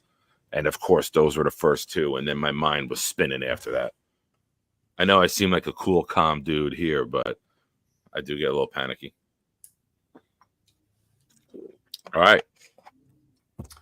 Let's rock. Okay, guys. All right. So here's what we're going to do. We are going to spin the wheel. We did it last night, and well, it didn't go quite as well as we wanted. We had to wind up putting Dwayne Robertson in the number 4 spot and Derek Mason in the number 5 spot. That's fitting because Dwayne Robertson was drafted number 4 overall. Which is horrifying. Yeah, and we gave up a 4th-round pick along with 2 number 1s to actually get him. Thank you, Terry Bradway. But anyway, that aside, everything else went well. So we're going to spin the wheel 10 times. I think just about everybody knows what we're going to do. We're going to spin it 10 times, and we're going to create a top 10 list of Jets. We got to rank them in order. As we spin the wheel and land on a player, we got to assign the number. So, chat, that is where you come in. So after we land on the player, you tell us what spot you believe that player is going to belong in. We've got Hall of Famers. We've got all-out busts. So let's see what happens. I may add Jason Posacek to this wheel next time. You never know. But all right, Nick, are you ready to go? Let's rock it, bro. All right, who are we going to land on? We like to make these predictions sometimes. Hold on real quick. So eternal question. Well, for CDLA, you have to get general and then air brakes and combination because the linking up to the trailer. And then after that, you can do other endorsements like passenger and hazmat down the road. I think you have to have your CDL for a certain time before you do hazmat. I'm not sure about that. We didn't discuss that. Give me Tim Tebow. That was the first name I saw. I'm going to say because he just saved somebody's life, I'm going to go with Braylon Edwards. Nice. Kudos to him, too. Good job. Yeah. All right, here we go, guys. And he'll get sued. Watch. He'll get sued for putting his hands on the guy. Right. That's how it works. That's why you should. I mean, it's a great deed, but he will. That's how the world works. Oh, boy. Well, you know. And Wild Wave. 30. All right, guys, here we go. Hit me up. DM me your contact info on Twitter, Wildwave, and I'll get in touch with you and we'll talk. All right. It's long overdue anyway. Go ahead, Adam. Spin number 1. Here we go. And it's coming to a stop on. This is a pretty good way to start. Aaron Glenn. Very, very, very good cornerback in Jets history. All right, Nick's going with a 4. All I'll right, go chat. 4. Wow, we got a nice turnout tonight. Where would you rank Aaron Glenn on this top 10 list? Where would be an appropriate number for number 31? And for those who don't know, it's blind wheel.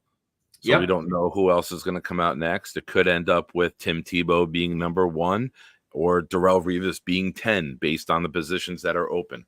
That's right. I think 4 is good for Aaron Glenn because he's not the greatest, but there are a lot of awful names on this list.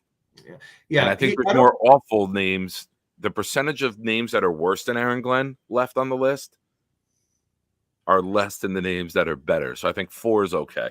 Yeah, he's never going to make the Ring of Honor. But a good, solid, reliable Jet. I think like a 4 to a 5 is a good place for him. Right now, the Jets seems to be leaning towards 4. Jets Mess has him at a 3. Mark has him at a 6. A little bit of a tougher critic. I guess think about Mark Ingram in the Spike game when Glenn was standing by the house at the side of the road. So we got 8 votes and a total of 33 divided by 8. It's 8.18. It's 4.18. I mean, if we're going to get mathematical with this shit. Yeah, right. Well, all the numbers came in a row, so I just started trying to figure out the average, and the average is 4. I started doing it last night, but it was pretty challenging with some of them. We had one player who got everything from a 4 to a 9. It was crazy what we were getting. And then we got some of the tough ones, like Mo Wilkerson came up, and that's always a challenging one. So all right, we're gonna make Aaron Glenn number 4, and I'll give us recaps throughout as we go along. All right, here we go. Spin number 2. I'm gonna say we land on. I'm feeling a lot of mediocrity tonight. I'm gonna say Richie Anderson. I'll go Plaxico Burress. Plaxico Burress. Okay, here we go. Spin number 2. And we're doing the speed version. Sorry for those in the chat if you're trying to put your guess in. Ooh, okay. Ooh, just mentioned him. Yeah. Very good, productive tight end, but was out of the league relatively quickly because he did get hurt, did catch a few touchdowns in the playoffs, but didn't always know where the first down marker was as by opening night against Baltimore. Give me an 8. 7 or an 8, I think. I'm thinking 7 or 8. We got to leave 9. I don't think he's that bad, but he did have that great touchdown against the Bengals, and we don't have many playoff moments, so I think that I'll go 7 because I think it moves him up a little bit, but he doesn't have great numbers. Yeah, I think so the chat is leaning between 5 and 6 right now. I'm thinking a 6 is a pretty fair spot for Keller. Really? Yeah, I would go. I'm willing to go 6 because when he did play, he was pretty good. And then again, I think that does speak to the absolutely anemic history at tight end that the Jets do have. That Dustin Keller, maybe the second or third best tight end in the history of the franchise. 241 catches, 17 touchdowns in 5 years. All right, I'll go 6 or 7. I don't know if I think I'll go 7. Good, but he didn't have a touchdown this year, So I'll put my vote as a 7. I don't think I can go as high as 6. Yeah, I'm seeing a lot of things. I have a feeling we're gonna get. Yeah, Hawk, I'm expecting a run of terrible players. Well, we are doing a wheel of Jets. So Hawk just changed his vote from 5 to 6 guys. Only vote once, please. Thank you. We have 4 great players, and then we have 96 terrible players on here, Hawk. So but I did remove Dimitri Patterson, just for the record. Nice. All right. So did the NFL. You're not wrong. All right. I think right now the chat is kind of leaning towards 7, 6. I say 7 also. Yeah. I think 7's win it. Okay. Yeah, I think so too. I think that's I think I would have gone 6 myself, but all right. Majority rules, so we'll go with a 7 on that one. All right. Maybe that'll work out. Maybe it won't. We will find out. Okay. So for spin number 3, Jeff Cumberland. Jeff Cumberland. I'm going to go, you know what? I'm going to go Tremaine Johnson. I think it's time for a bust. Here we go. Ooh. Spin number 3. And we're going to land on, oh boy, Ryan. Oh, this is gonna be a tough one. Ryan Fitzpatrick. Okay, well, I think he had 2 years with the Jets, and in 1 year he basically rewrote the Jets single season passing book. Had some contract issues, and then we all know what happened week 17 in Buffalo, and then after that it was never the same for Fitzy. But hey, the beard is pretty fantastic. All right, guys, where are we going to put Fitzpatrick? 5, 6, maybe even. And remember, 8? it's just as a Jet. Just as a Jet, right? Hawk actually giving him a 2. Wow. Hawk really high on He's just saying how many seasons he played with the Jets. That would be accurate. All right. Right now, I'm seeing a lot of 5s, an occasional. Dino, we can't use 7. Dustin Keller has already taken spot number 7, so 7 is now off the table. All right, so let's weigh this out. Yeah. Is he a better Jet all time than Dustin Keller? Dustin Keller with a playoff touchdown in Cincinnati. It's tough. Ryan Fitzpatrick kept us out of the playoffs with throwing to every Buffalo fucking defender. I'm putting him at 8. I cannot put Ryan. That factors into me. We win, we're in. And he blew it. He choked. He did. It I would have been can't put him above Keller. Keller performed in a playoff game. I think Keller performed in. Didn't Keller score in the Charger game too? He absolutely did. Yep. He scored. Sanchez threw it to him in San Diego also. He did. Yeah, I can't put him above Keller. Keller's got 2 playoff touchdowns. As a Jet, Keller was a better Jet than Ryan Fitzpatrick. 6, 8. Right now, I think we're leaning towards. I think he's actually going to get the 8 spot here. I mean, Hawk's trying, but I don't know. Yeah, this is one of those players you want to get at the very end of the wheel when you have like 2 options to choose from. But to get Ryan Fitzpatrick at the beginning, it's pretty tough. Yeah, Hank. But let's be realistic. It's the Jets' passing record. It's like being the most attractive one on The View. Okay, it doesn't mean much. All right, I'm seeing a lot of 5s, a couple of 6s. I think he's going to be in that 5-6 range, really. I don't know if we're going to put him at 8. Nick, what do you think? I'm thinking as I'm looking at this, I'm seeing that 5 to 6 right in smack dab in the middle here. What do you think? I can't put Fitzpatrick there. I watched my kids cry at Chili's in Edison, New Jersey, when Fitzpatrick kept throwing it to the Buffalo defenders. So my kids remember this. They don't ever listen to a fucking thing that I say, but they will remember, Daddy, you told us that day when we were crying we would be back. And the Jets haven't been anywhere near the playoffs since that day. So fuck Ryan Fitzpatrick. Go hang out with the Buffalo fans. You were a plant and you ruined my life. 9 years later, we're still dealing with it. Wow. So good. That was back in the day when Megan and other people bartended there. And I would have 15 beers, food, and have an $8 bill. Mark, the Chili's in Edison, that was where I went for dinner the night the Rangers won the Stanley Cup, June 14th, 1994, and the waitress was taunting me saying they weren't going to win. I still remember going to Chili's that night. Oh, yeah? I remember. For those that don't know, Adam and I did not know each other growing up, and we grew up half a mile from one another. Right off of Wood Avenue on the Woodbridge-Edison border. I was in Island. He was in Edison. We were born in the same hospital. And this all kind of came into fruition like 2 years ago on a Friday night hangout. Just imagining what it would have been like. I'm glad we didn't know each other because I'm pretty convinced you would have beat the shit out of me a couple of times, quite often. I still may have. Who knows, man? Well, you were off of Livingston. Nobody did, but you would have tried to. No, I dealt with some people, but no, I was never. You were off of Livingston Ave, right? I was on Hart. If you know Woodbrook Corners by Woodbrook Elementary School, Woodrow Wilson, like near Route 27. I was right in that area, that whole subdivision area. I don't remember. Oh yeah, Mark, are you a JFK baby too? Yeah. Yep. He is. Nick's got, I believe, got a few years on me. I believe. Yeah, I'm 45. Yeah, I'm 43.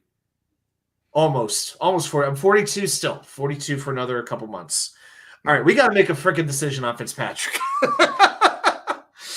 On that note, all right, I'm gonna put.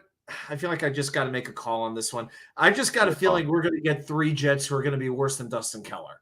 So I'm just going to put Fitzpatrick at 6. All right. So I'm just gonna make the call on that one.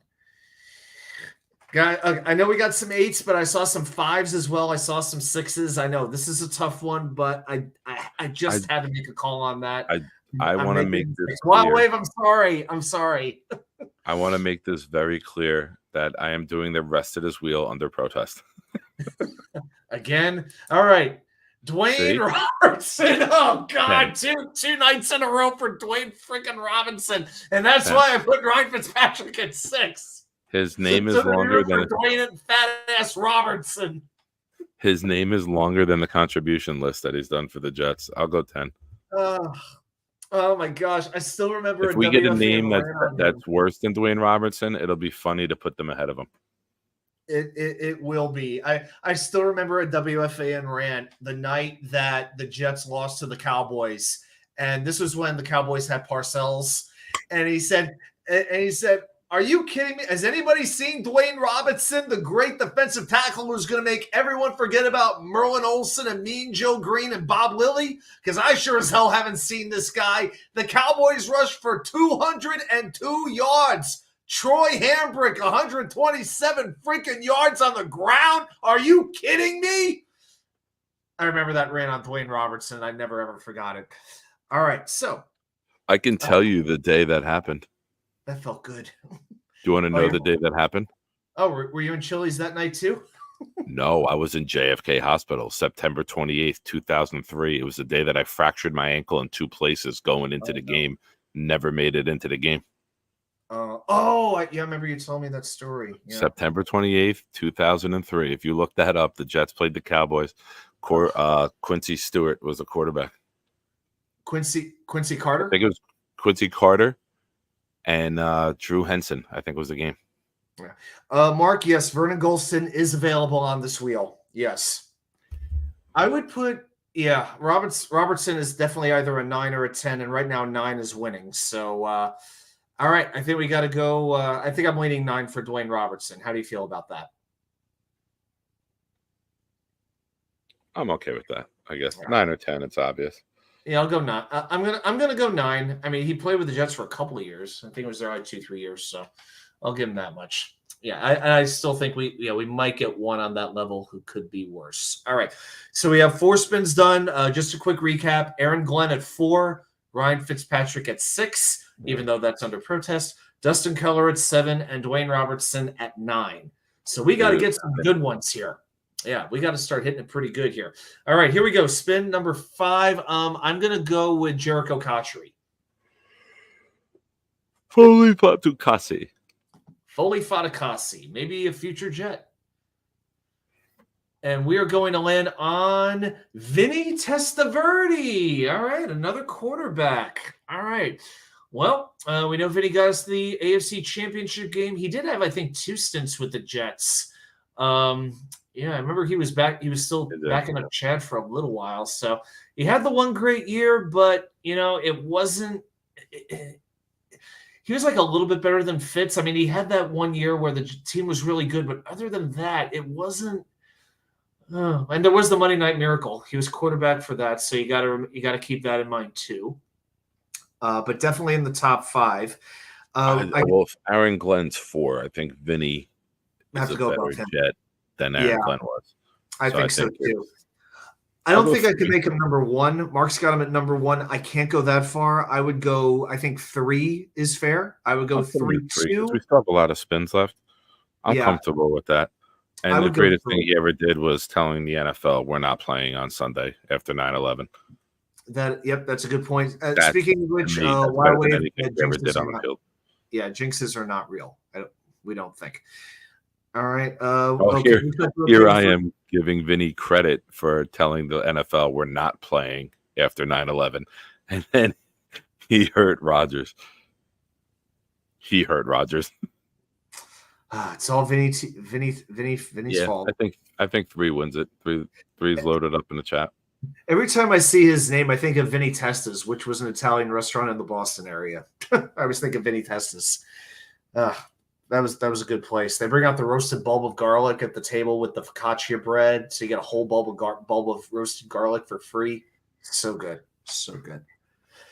All right, we are halfway home, guys. We have filled spots 3, 4, 6, 7, and 10. All right, so we still got a good variety. We've got spots 1 and 10 left, so that's good. Calvin Pace, that's my guess. I'm going to say, somebody who I don't know if we've ever landed on before. I'm going to go with Jamal Adams. Why not? Here we go. Spin number 6. And it's coming to a stop on Lavernius Coles.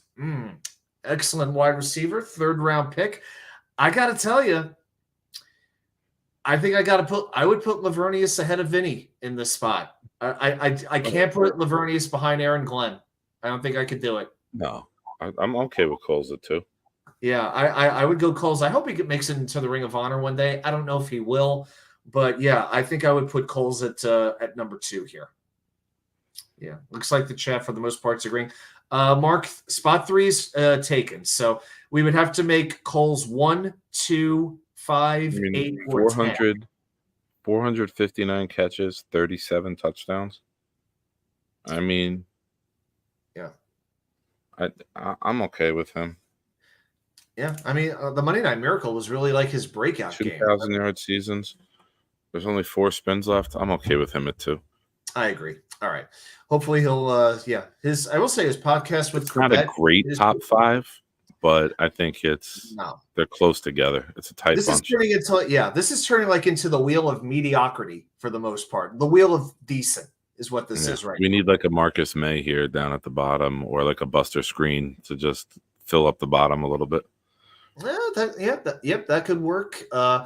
Who else would work? Oh yeah, we have Le'Veon Bell. Yeah, that would work very well. I'm gonna say Le'Veon Bell. All right, here we go. Browning Nagel. All right, spin number 7. Here we go. And it's coming to a stop on Kelvin Beachum. Okay, well, what do we have? Left. We have 1, 6, 8, 9. I'll do the recap. All right. Number 1 is blank. Number 2, Lavernius Coles. Number 3, Vinny Testaverde. Number 4, Aaron Glenn. Number 5 is blank. Number 6, Ryan Fitzpatrick. Number 7, Dustin Keller. Number 8 is blank. Number 9 is Dwayne Robertson, and number 10 is blank. I think that's the only place to put him. Is number 8. I think 8 is a no-brainer here. It's got to be 8. Yeah. So 1, 5, 8, and 10 is all we have left. Beachum was just okay, and he's had a very long career. Just didn't have a whole lot of it with the Jets. Yeah, but I mean, he's better than Dwayne Robertson. Yeah. If we get the fortune or the misfortune of the wheel and somebody good goes at number 10, it's a good laugh. Yep. But I can't right now with that spot open put him there. Absolutely. Yeah, this is going to be an interesting one. So we have spots 1, 5, and 10. So the top, the middle, and the bottom. This is going to be very, very interesting. All right, here we go. So with spin number 8, I think it's time to get a Hall of Famer. I say we get Joe Klecko. Kevin Mawai. All right, here we go. Spin number 8. No whammies, no whammies, no whammies, and stop. Jets, bro. It's all whammies. It's Braylon Edwards. Oh, man. Well. Was it 1 and 5? Yeah, obviously he's not going to be 10. I can't put Braylon. He wasn't a Jet long enough, really. I'll put him at 5. I got to put Braylon at 5. That catch again, we don't have many playoff performances. I can't put him at 1, but I'll put him at 5. I think. Yeah. That was a memorable play. I think Jets fans still watch that play. I was, as you know, I see the highlight all the time. Mark Sanchez posts it like once a month. I was there, and what a moment! Yeah, it was fantastic. Even the year before, I think Brad Smith threw the touchdown pass to him in the AFC Championship game, if I remember correctly. But yeah, Braylon. Definitely. I think that's in between Aaron Glenn and Ryan Fitzpatrick. I actually think that's very fair. I really do. It's just a shame he wasn't here longer. All right. This is the first time in the history of the long, illustrious history of the wheel that we are finishing this off with spot 1 and spot 10. This has never happened before. I'm just going to ask you this. Are we going to get – which spot are we going to fill? Is it going to be the 1 or the 10, do you think?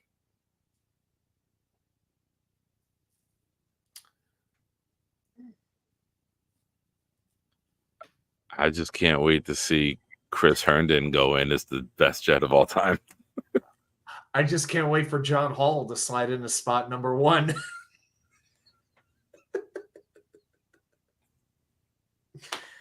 I had to. For those of you who know, you know. All right. Here we go. Spin number 9. And we're going to land on Ray Mickens. Another example of a decent jet. I'll put Ray Mickens. You know what? Let's have fun. Even though I'm a huge Ray Mickens fan, I think he's like, if you put together an all-time underrated Jet team, Ray Mickens is there. Ray Mickens is there. Victor Green. I'll put Ray Mickens at 10 so we can have fun with number 1 at the end. I think it's better content to have number 1 be open with all the late names that we have here. All right, right now, number 10 is in the yeah. Looks like he's going to go number 10. All right, Ray. If in the off chance that you happen to watch this, we apologize. Just nothing personal, brother. Okay, so number 10, Ray Mickens. Number 9, Dwayne Robertson. Number 8, Kelvin Beachum. Number 7, Dustin Keller. Number 6, Ryan Fitzpatrick. Number 5, Braylon Edwards. Number 4, Aaron Glenn. Number 3, Vinny Testaverde. Number 2, Lavernius Coles. By the way, I think if number 1 works out well, we reserve the right for 1 extra spin to replace Ray Mickens and find a complete bust. I think we have that right tonight. All right. So this is for spot number 1. I'm going to say Christian fucking Hackenberg. Best wheel ever. I'm going to say, just to rub it in our face, it's going to land on Zach Wilson. All right, I'll go Hackenberg. Hackenberg Wilson. All right, guys, here we go. I think Ken O'Brien would be a legit number 1 with this list. Mark, I'm glad you're enjoying this, man. Wait, all right, Mark, here we go. Mark has wait, don't spin it. Mark has a good question. When we do the wheel on my channel, you've given me a mulligan. Am I allowed to have a mulligan here? Yeah, that's what I was talking about. Yeah, if we have that, Jamal Adams. Don't worry, if it's Jamal Adams, we'll that will be the mulligan. All right, I have mulligan power. Yep, you have 1 mulligan. Thank you, sir. I appreciate the respect you have bestowed and the trust you've put in me. Yeah, I don't know. Can anyone veto my mulligan? We'll do 1 more spin. Can anyone veto my mulligan? What? A super chat can veto the mulligan. That's it. If you pick JoJo Townsell, then I would say yes. All right, here we go. Great name. What a great name. I think that's the best name ever. I know. It just ahead of Dick Curl. All right, spin number 10. We need help. Oh my God! Almost. It's JoJo Townsell. Very good. Mic drop. I love the name. It's the best name of any Jet ever. But I will veto this. I will mulligan it and say, let's get another spin. Kudos to you for selecting it. That's more impressive than anything. But let's see who else we get. Go ahead. Right. I mulligan this one. All right. It's in the woods. All right. We'll do 1 more spin, and you can replace either spot 1 or spot 10. I think because those 2 are like a little bit fugazi. All right. No. This is going to number 1. This is number 1? All right. Yep. Here we go. In 3. Oh, I'm just erasing Townsell. So whoever gets this spot is 1. Respect to JoJo Townsell. I think he is just too legendary of a New York Jet to even be on the list. Yeah.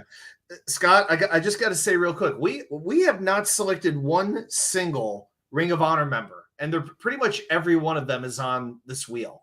So there's a whole lot of great Jets that we have not selected 1, I would say, all-time elite Jet yet.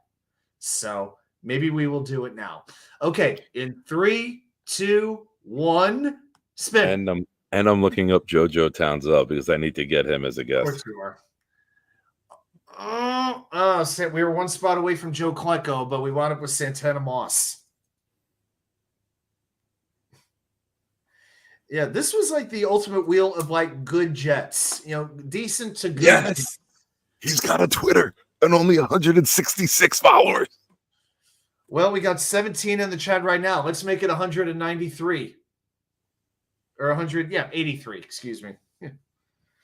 All right. Well, yeah, it's usually the last two spins that kind of mess everything up, and it looks like that's what happened again tonight. All right. So let me get out of that, and let's see.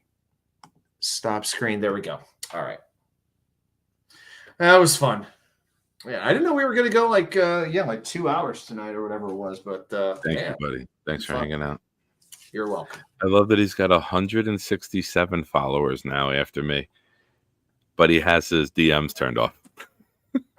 Damn it! Yeah. I always hate that. It's just like when somebody on Twitter in their bio it says no DMs, but then you go and their DMs are open. I'm like, then turn the freaking DMs off. What?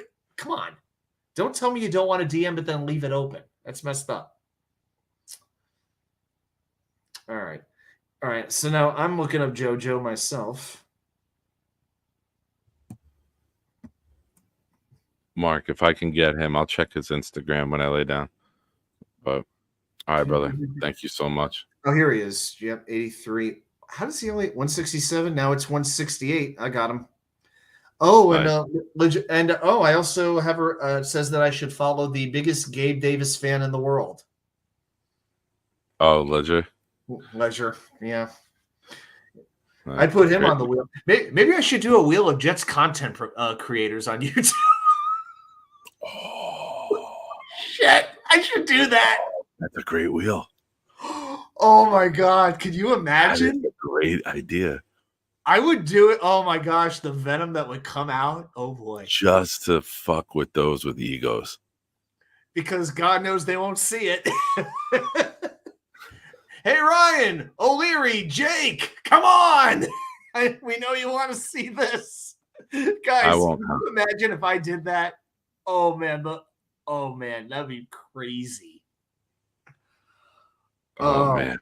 I would do it, but we gotta like drop it. I gotta preview it. We gotta do like on a special night. Well, I don't know what the occasion would be, but we'd have to maybe like after the draft or something like that.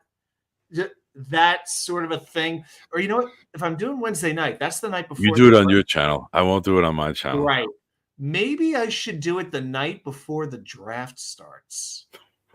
People would not be talking about the draft. It's a good marketing strategy. Oh my god. I don't know how many people outside of here know about the wheel, but oh my gosh, that would be crazy. That would be crazy. I can't believe I just thought of that. Oh man. We would have to call that the wheel of butthurt.